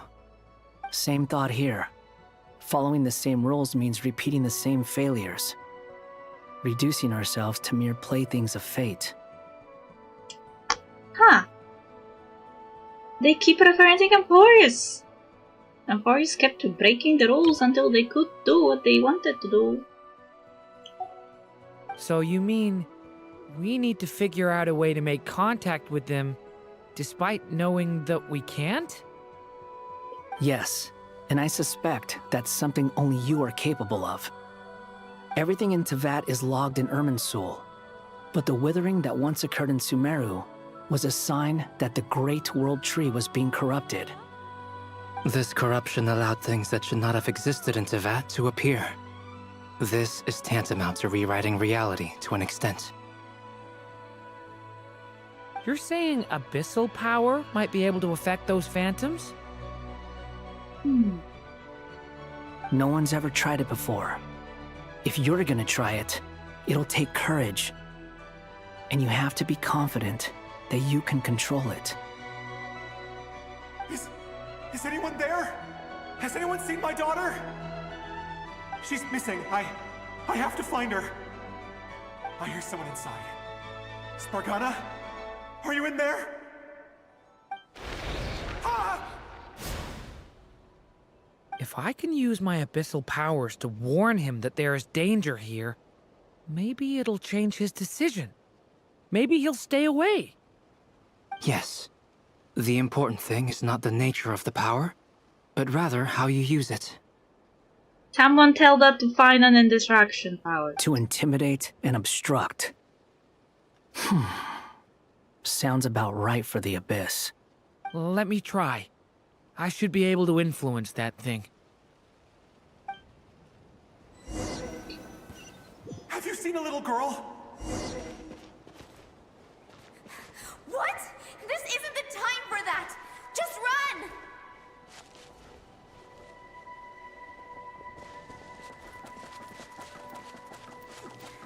I hear someone inside. Spargana? Are you in there? Durin can use the power of the Abyss to affect the world in which the Phantom is located. For example, using it on a stone pillar to create a barrier with the intimidate and obstruct attributes, which in turn will affect the choices and actions of the human Phantom. What is this? Looks dangerous. I should get out of here.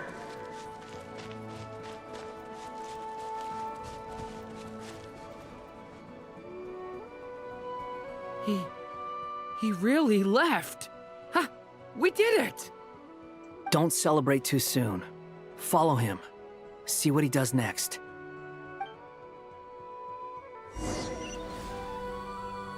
Monsters approaching from the front. You need to stop them and create an opportunity for him to hide.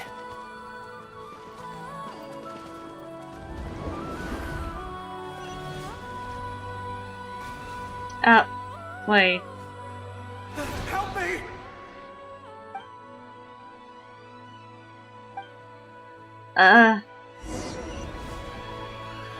Monsters approaching from the front. You need to stop them and create an opportunity for him to hide.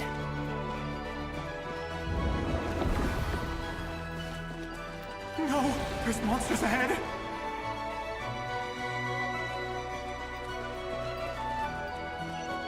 Wait, is that the barrier I saw earlier? Why is it appearing now? It's as if someone's controlling it.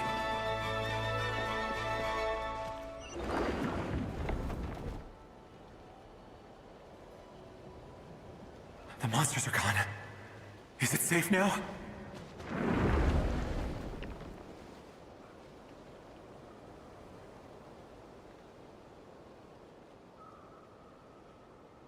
The barrier's gone too.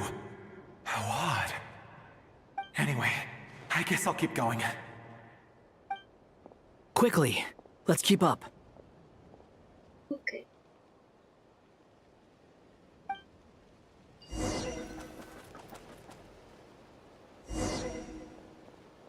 Wait, there was someone else here?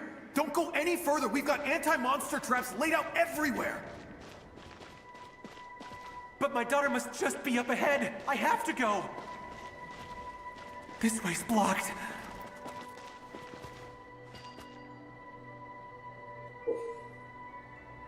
Durin's abyssal fire can also affect the phantom explosive battles, causing explosions that can clear obstacles and deal damage to monsters. We might... Did I kill him? Oh no, I'm sorry.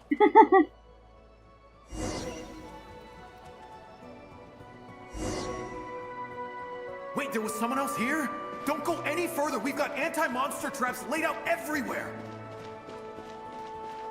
But my daughter must just be up ahead. I have to go. This way's blocked.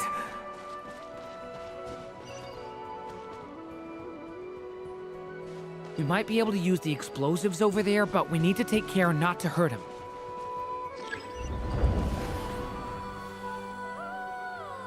I'll use the barrier to keep him at a safe distance.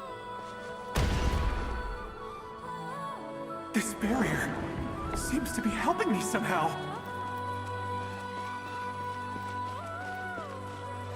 Hey, wake up! Oh, no good. Gotta keep moving ahead.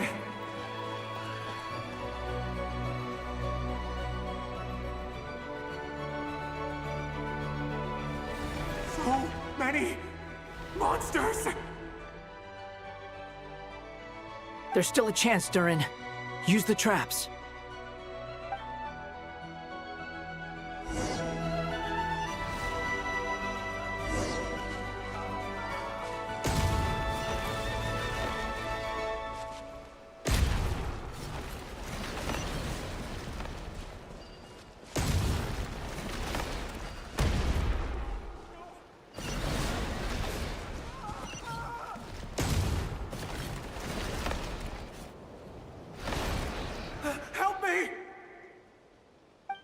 Wait! I was doing fine!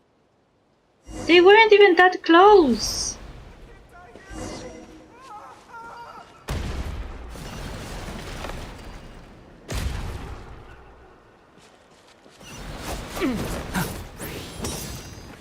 They didn't die now because I rushed it.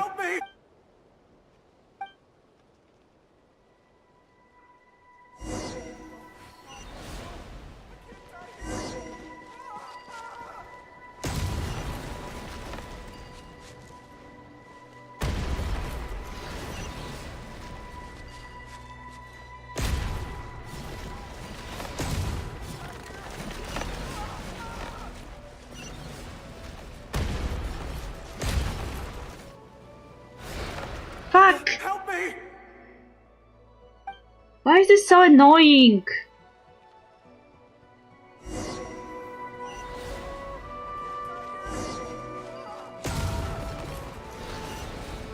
And one went through.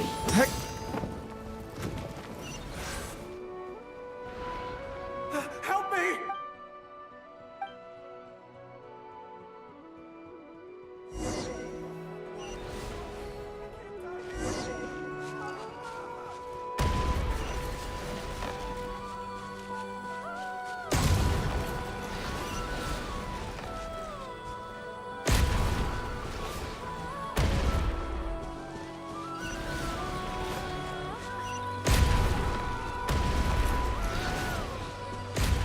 Fucking shitten!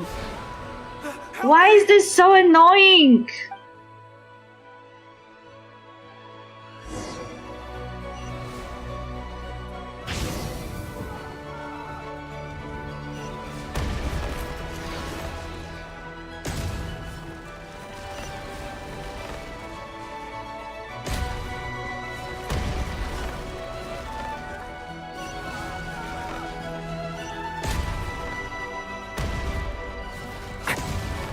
See? When I detonate too quickly, they approach.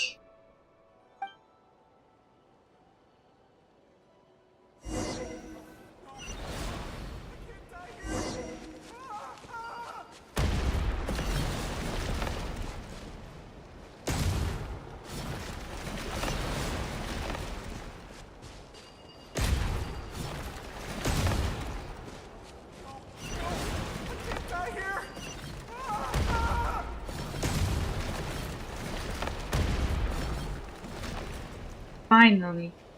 This is a new development. I've never seen this happen before. We might just be able to save this person.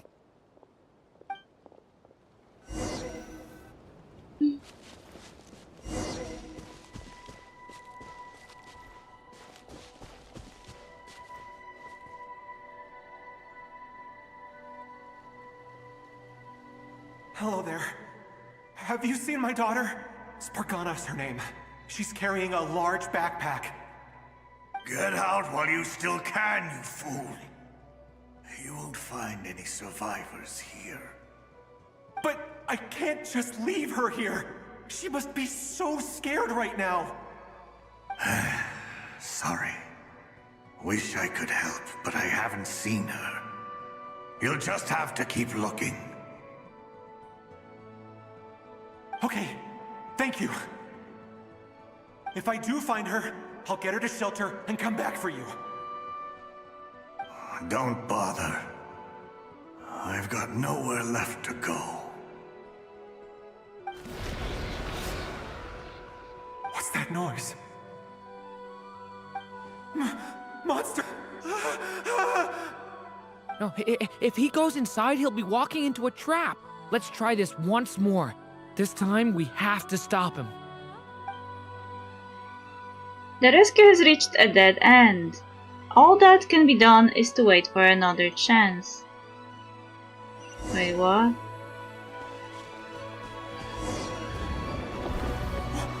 Why? How will I know where Spargana's gone like this? You know what? I'll trust this strange barrier. It's got me this far after all.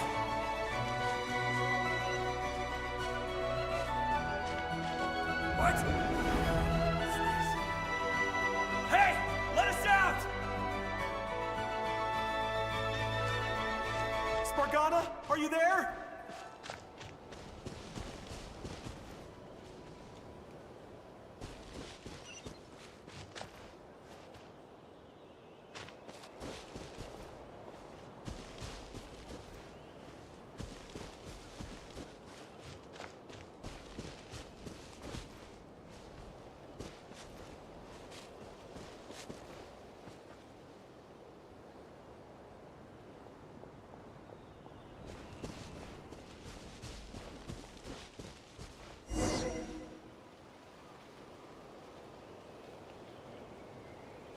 Huh? That looks like one of my daughter's books! Oh, thank you. Thank you! Yes, it's one of hers for sure. That's her name on it right there. She left her backpack here. Durin, just like last time. Use the explosives.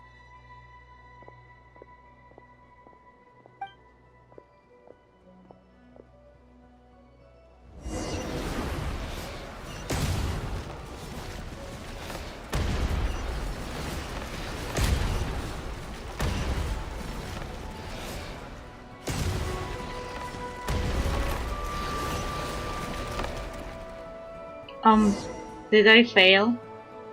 It won't work. There's not enough left. If he makes it in, he'll die. But then, this clue could be the key to him finding his daughter. It might not be the only one. Better he misses that clue than loses his life. I guess so.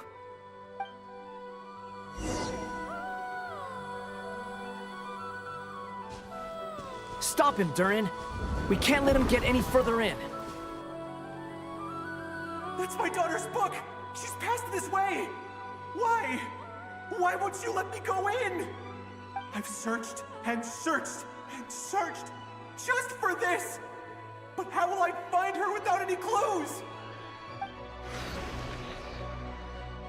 I no longer have anywhere else to go. Okay, what happened now?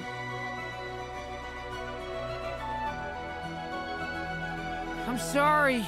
I'm so sorry. He refuses to go anywhere else. Whether he opens this door or not, all that awaits him now is death. We couldn't change his fate. Albedo? Hat guy? Let's try one more time. I don't know how we're gonna do this, but I don't want to give up either.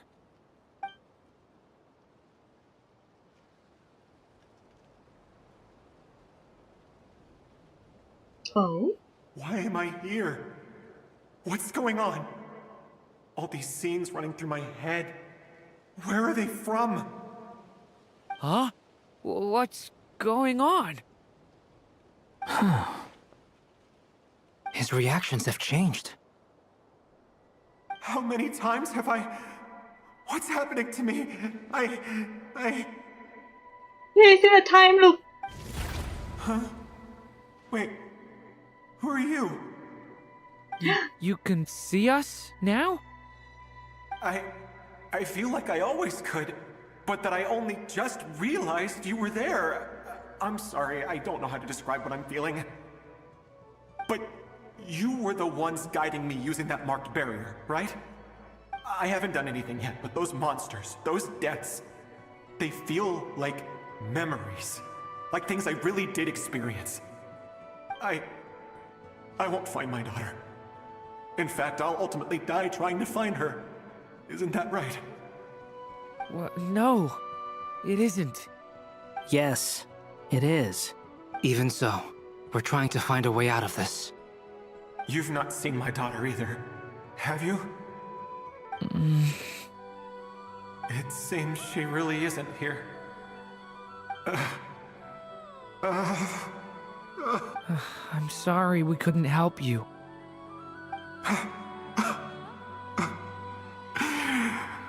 I'm just tired. Maybe this is destiny. Maybe it doesn't matter how hard I search. How long do I have left? Experience says 15 to 20 minutes. 15 to 20. Thank you for all your help. Let's rest a while. You look exhausted too. Now's not the time for you to start pitying us. It's not pity. I'm just realizing that I've only got 10 or so minutes left. You know?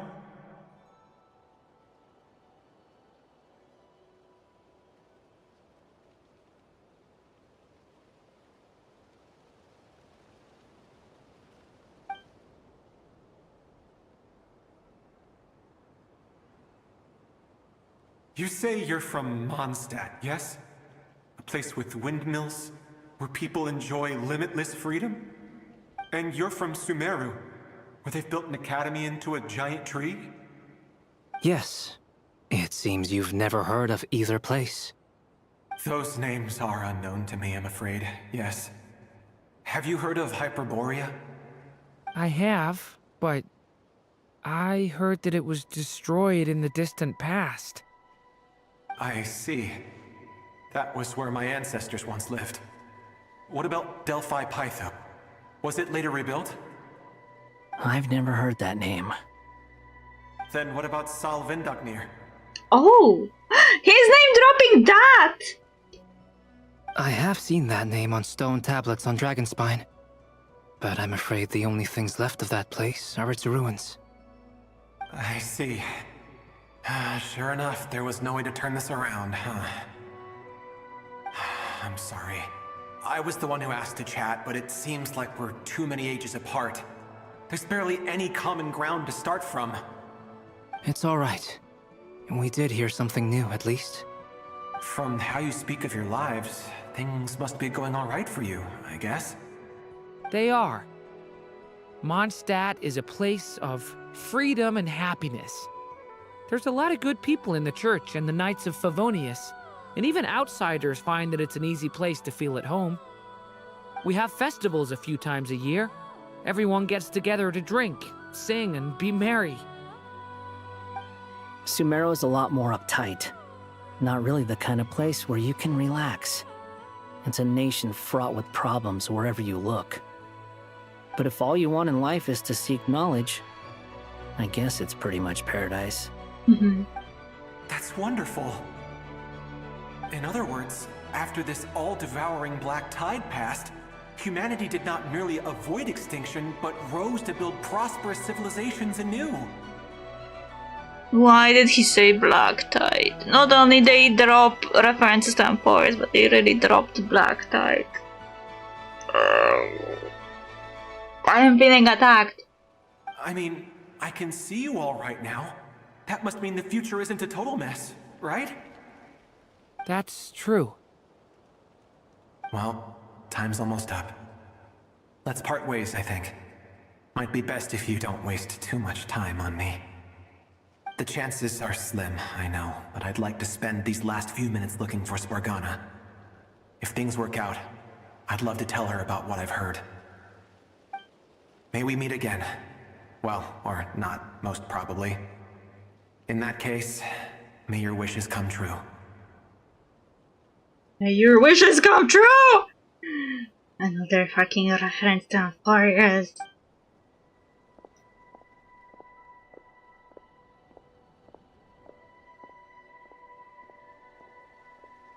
He's gone. In a few minutes, he will meet the end that was his to begin with. The ending of this tale did not change, but I believe that we've just made the most progress we have yet. May your wishes come true. If only it were so simple. Hat guy, could I ask you a question? You've never talked about your past. It seems complicated, and it weighs heavily on you, too.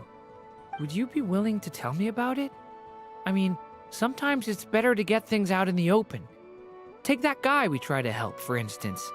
At least he said goodbye with a smile, right? I know about Albedo's past. Our experiences are very similar, and he created me. As for you, you're my first friend, and you've witnessed every step I've taken. But by comparison, I know nothing about you. Well, I don't know how he's supposed to tell him. I used to be a harbinger for Tsaritsa, and I tried to kill your friend, Traveler, multiple times. Either way, I mean, we're still best friends. But if I knew more about you, I might understand your thoughts a bit better. I've told you about myself. I'm a student at the academia. And what did you do before that? Prepared for the entrance exam? All right. If you really don't want to talk about it, I won't press you any further. I was a puppet built from the branches of a white tree, using technology left behind by the Conrian schools of mechanical engineering. Ooh, dropping. Built? Why is built Simulanka? A white tree? You mean an Irminsul tree? Yeah? Yes. A branch of Irminsul that was once connected to the main tree. So you had a human creator too? I wouldn't call him. Yeah. But my creator abandoned me after deciding that I was a failure. After that...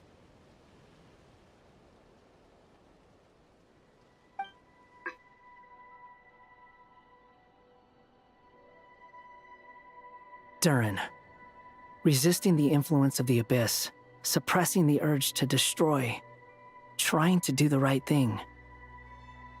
None of these things are easy.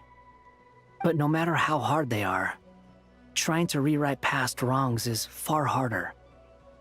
You asked me if you would create a new tragedy if you failed. I told you there was no point speculating about that. But the real answer is, yes, you absolutely will. Oh. That guy.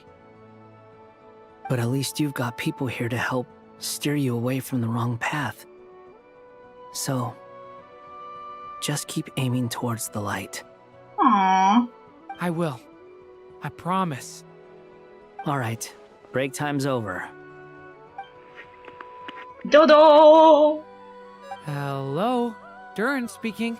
Hello, friends, it's me! What have you been up to, I'm detecting some unmistakable fluctuations here at the border. The amplitude isn't particularly high, but they're completely different signals from the ones before, and the scale is comparable to those I've detected previously. Alice, we were unable to save that person. However, he appears to have retained a portion of the memories gained through that cycle, and was able to hold a conversation with us. I see. Well, that is rather odd indeed. It definitely merits further attention. Could I trouble you to keep trying the same approach? I need to gather some more data. Counting on you.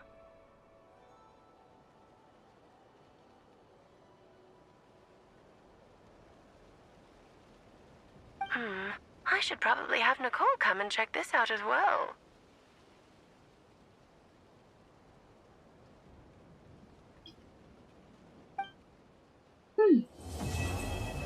And finally, we finished just in time. 4 hours on the dot.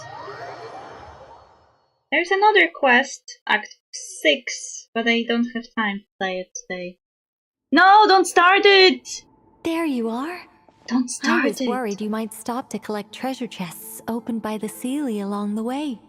It would have taken you so much longer to get here.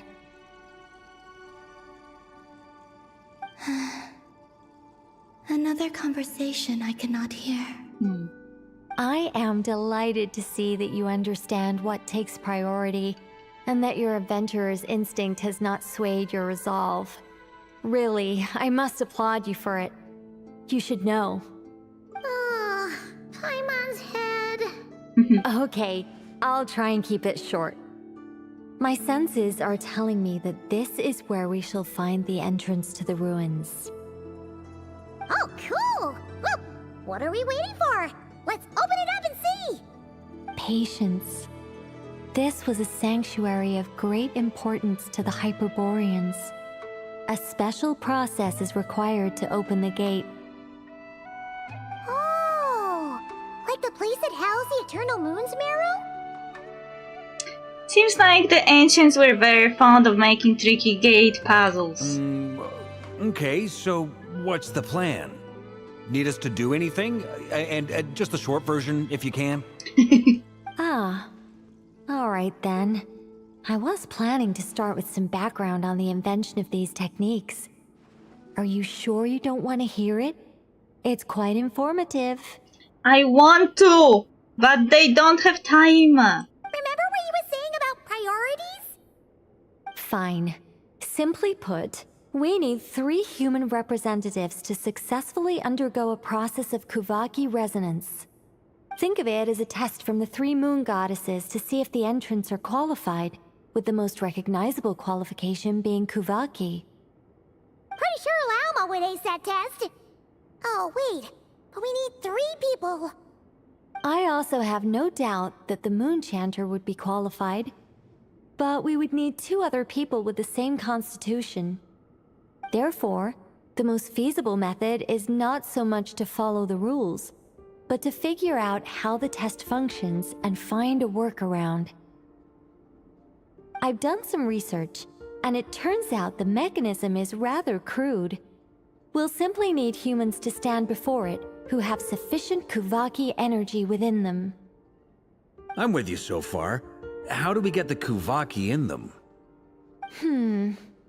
The easiest way would be transfusion. Take some Kuvaki from Nodcry's soil, put it into the bloodstream, and get it circulating in the body. What if you kill someone by accident? So we're going to cheat on the test? Precisely. There are other methods, but this is the simplest one. Cheating the system is much easier than trying to hide from it. Huh? Sorry? Does the idea of cheating upset you, Miss Lauma? No, that's not it. I suddenly had an idea. Oh, what is it? It's about Moon Prayer Night. I figured out a way for Kutar to join in the festivities. Oh. Huh? But as Paimon said, we need to have our priorities straight. Let's get back to the test. I'll follow up with Nefer on the festival arrangements. Oh, okay. Anyway, is this really the best method we have? A Kuvaki transfusion sounds dangerous, no matter how you slice it. If you think that's dangerous, wait till you hear the other methods. I'd be more than happy to go through them if you'd like. There are several. No need, we're good. Let's go with this one. Very well. Kuvaki transfusion it is. Now, I should mention that the risks can be greater or lower depending on individual compatibility. It would be rash to simply infuse the Kuvaki and hope for the best. If the body rejects it, the reaction can be quite severe. The symptoms are similar to another condition that some people living here suffer from, known as congenital Kuvaki sensitivity. Oh.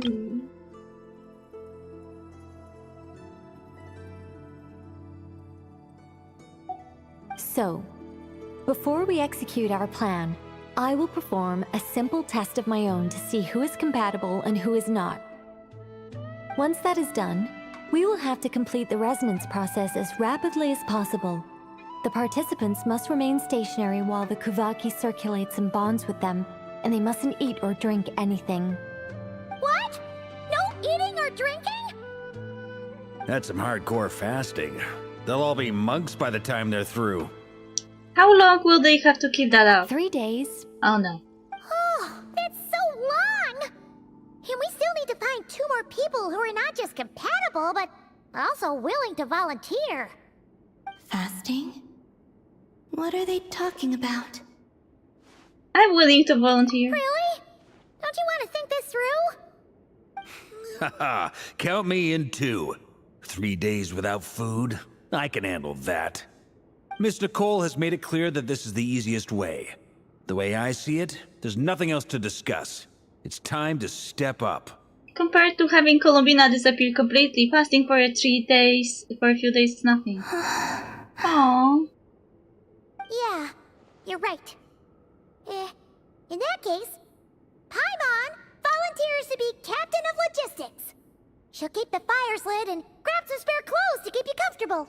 Good work, Paimon. Then we'll start with you first, Traveler. Please step forward. Can you stop the cutscene though? I wanted to finish right now.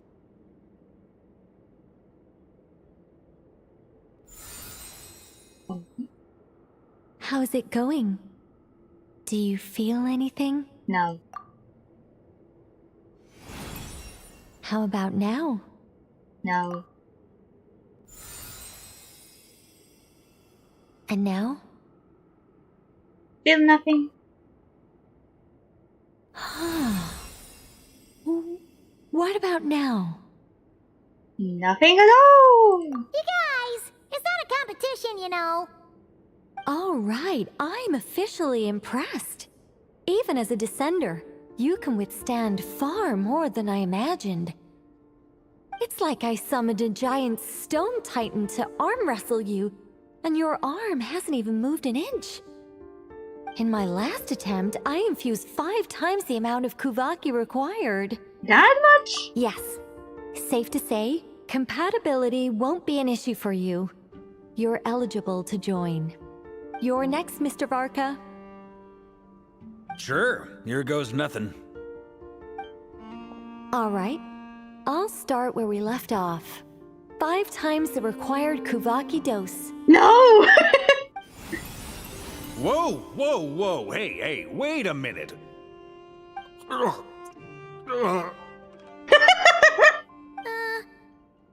it going? Ooh, no, not great.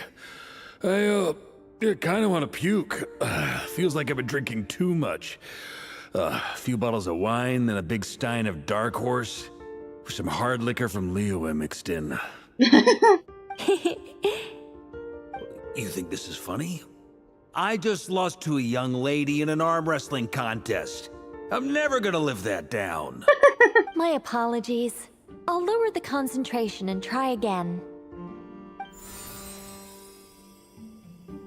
Oh. How's it going now?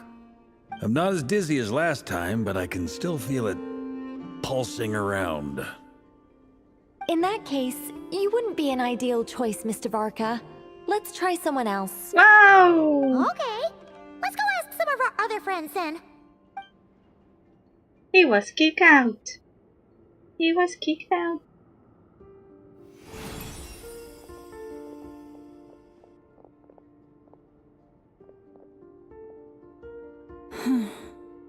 No surprises here, Miss Moonchanter. You're perfectly compatible. You may join.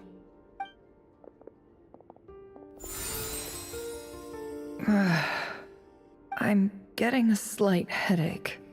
Shame. You were so close. Whoa, I'm itching all over. Allergic reaction. We can't have that. Huh? Well, are you gonna start a what? The Hexenzirkel is an organization that cares for and protects children. We will not have them do dangerous things. Not even tests. Oh, Inepa? Is something the matter? The candidates have to be human. I guess that rules me out too. Huh. Everyone except the Moonchanter got beaten. Guess I don't need to feel so bad after all. I mean, looks like this isn't gonna be as easy as we thought. Perhaps I could ask for volunteers among the Frost Moon Scions. I'll see about talking to some trusted Lightkeeper colleagues.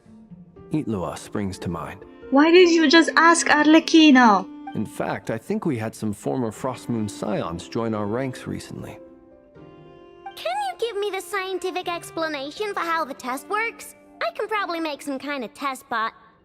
Then we can just zip through Nasha Town, going up to people and pressing a button to check their status. Wouldn't that be way easier? No. Wow! No elaboration for once. How about I contact the Knights of Favonia's garrison in the Wave Chaser plane? Shame that Lohan's already left. And that guy's even tougher than I am. Strange. The moon goddess is clearly revered by many people. So why is she on the brink of disappearing? She mentioned that the world has rejected her from the very beginning. And when we fought the Reikir of Solnari, it seemed like she exhausted her power for our sake.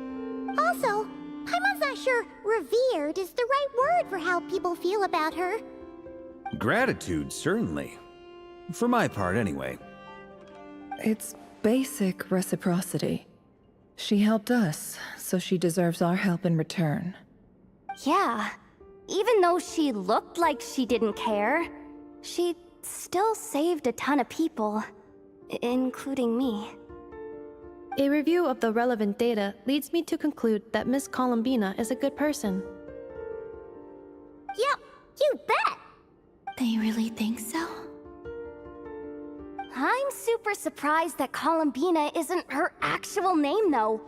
I think it really suits her. It's light and graceful and... yeah, just a really pretty name. I know, right? Unfortunately, that's not our decision to make. Columbina. That was the code name the Fatui gave me. But it also came up in the song I heard when I was born. But... is that really all there is to it? What do I truly think of my own name? Is there anyone left who will still call me by that name? She told me to pick whichever name took my fancy. Why did I pick Columbina? Maybe because I felt that she never wanted to become Kutar and be worshipped as a god. Moon Prayer Night is getting closer by the day. We're running out of time. We need to look for other candidates. Arlequino! Then allow me to try. Wife is here! Huh? What are you doing here? You contacted your friends via the Adventurers Guild. Sandrone has been keeping an eye out for something like that, so she informed me. Since I have the ability to accommodate a moon marrow, I should prove to be a suitable candidate. Arlecchino. When can we begin? I see. We can begin right away.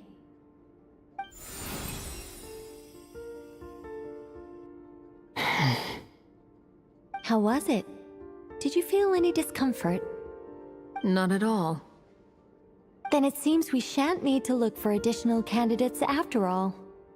Great! Cool. Alright, like Paimon said, the rest of us can take turns making sure the three of them stay warm and comfy. Then, my job is to take care of the caretakers. I will ensure everyone receives food and accommodation. Let's do this, no time to wait. I'm ready as well. When does this cutscene end?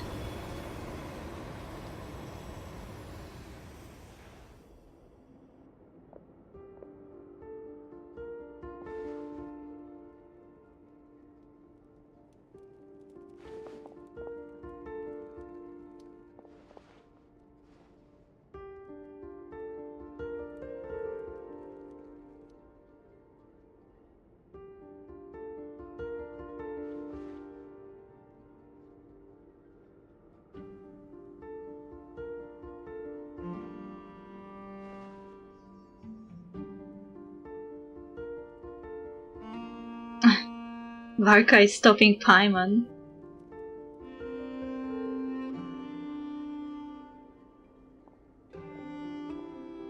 The work is done.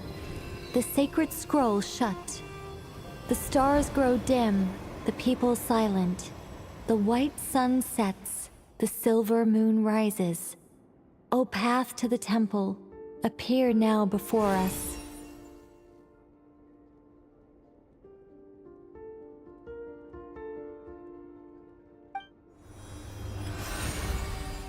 Wow! It really opened! So that's what all this is about. They've been trying to open this gate.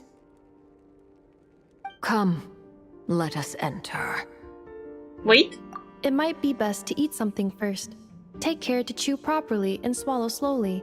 It will give your body time to readjust to the digestion process. They will head in soon. They will need to enter this gate.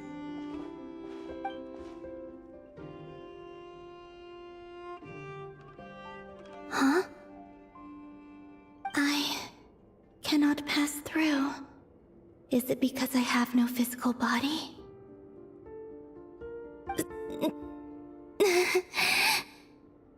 It has been 3 days. My strength is all but completely faded. Can I really hold on until Moon Prayer Night?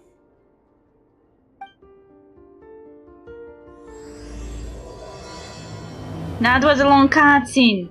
Can I be freed from the cutscene, please? Thank you.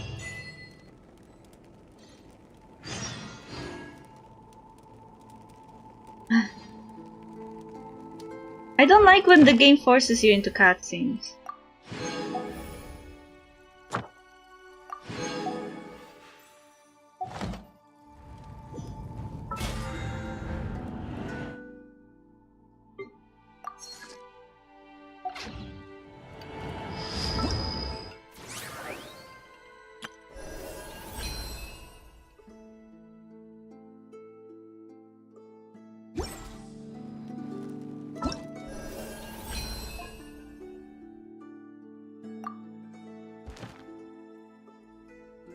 Oh, I can still set you in me.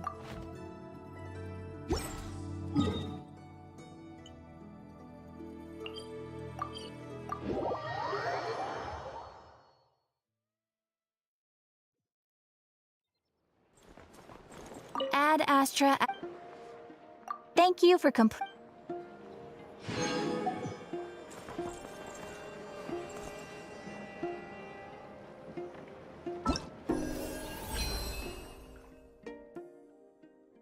But this is already 5th day, so I don't know if I will be able to do it for the next 8 weeks. 8 weeks is 7, 6, 8.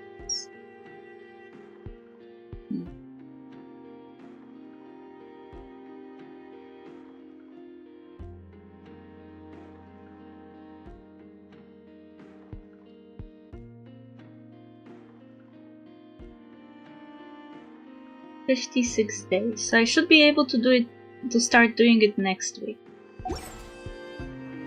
And I am done for today.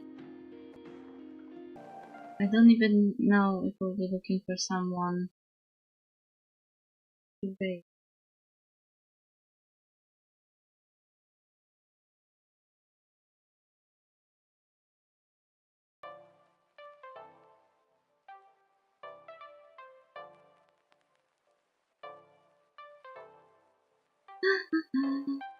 Yeah, that first cutscene for the next act was not needed. It took 20 minutes to get free from that cutscene. Ugh.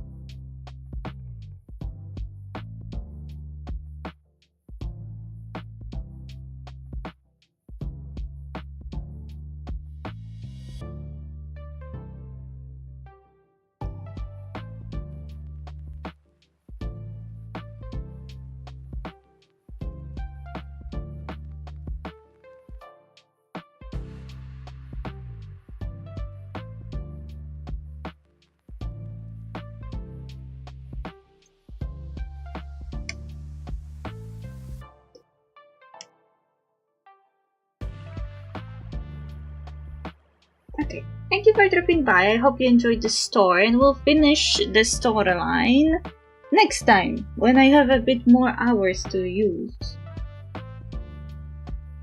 I don't even know how I'm working. I don't remember. I know that I will be having 3 days on Thursday and Friday because I have a weekend shift.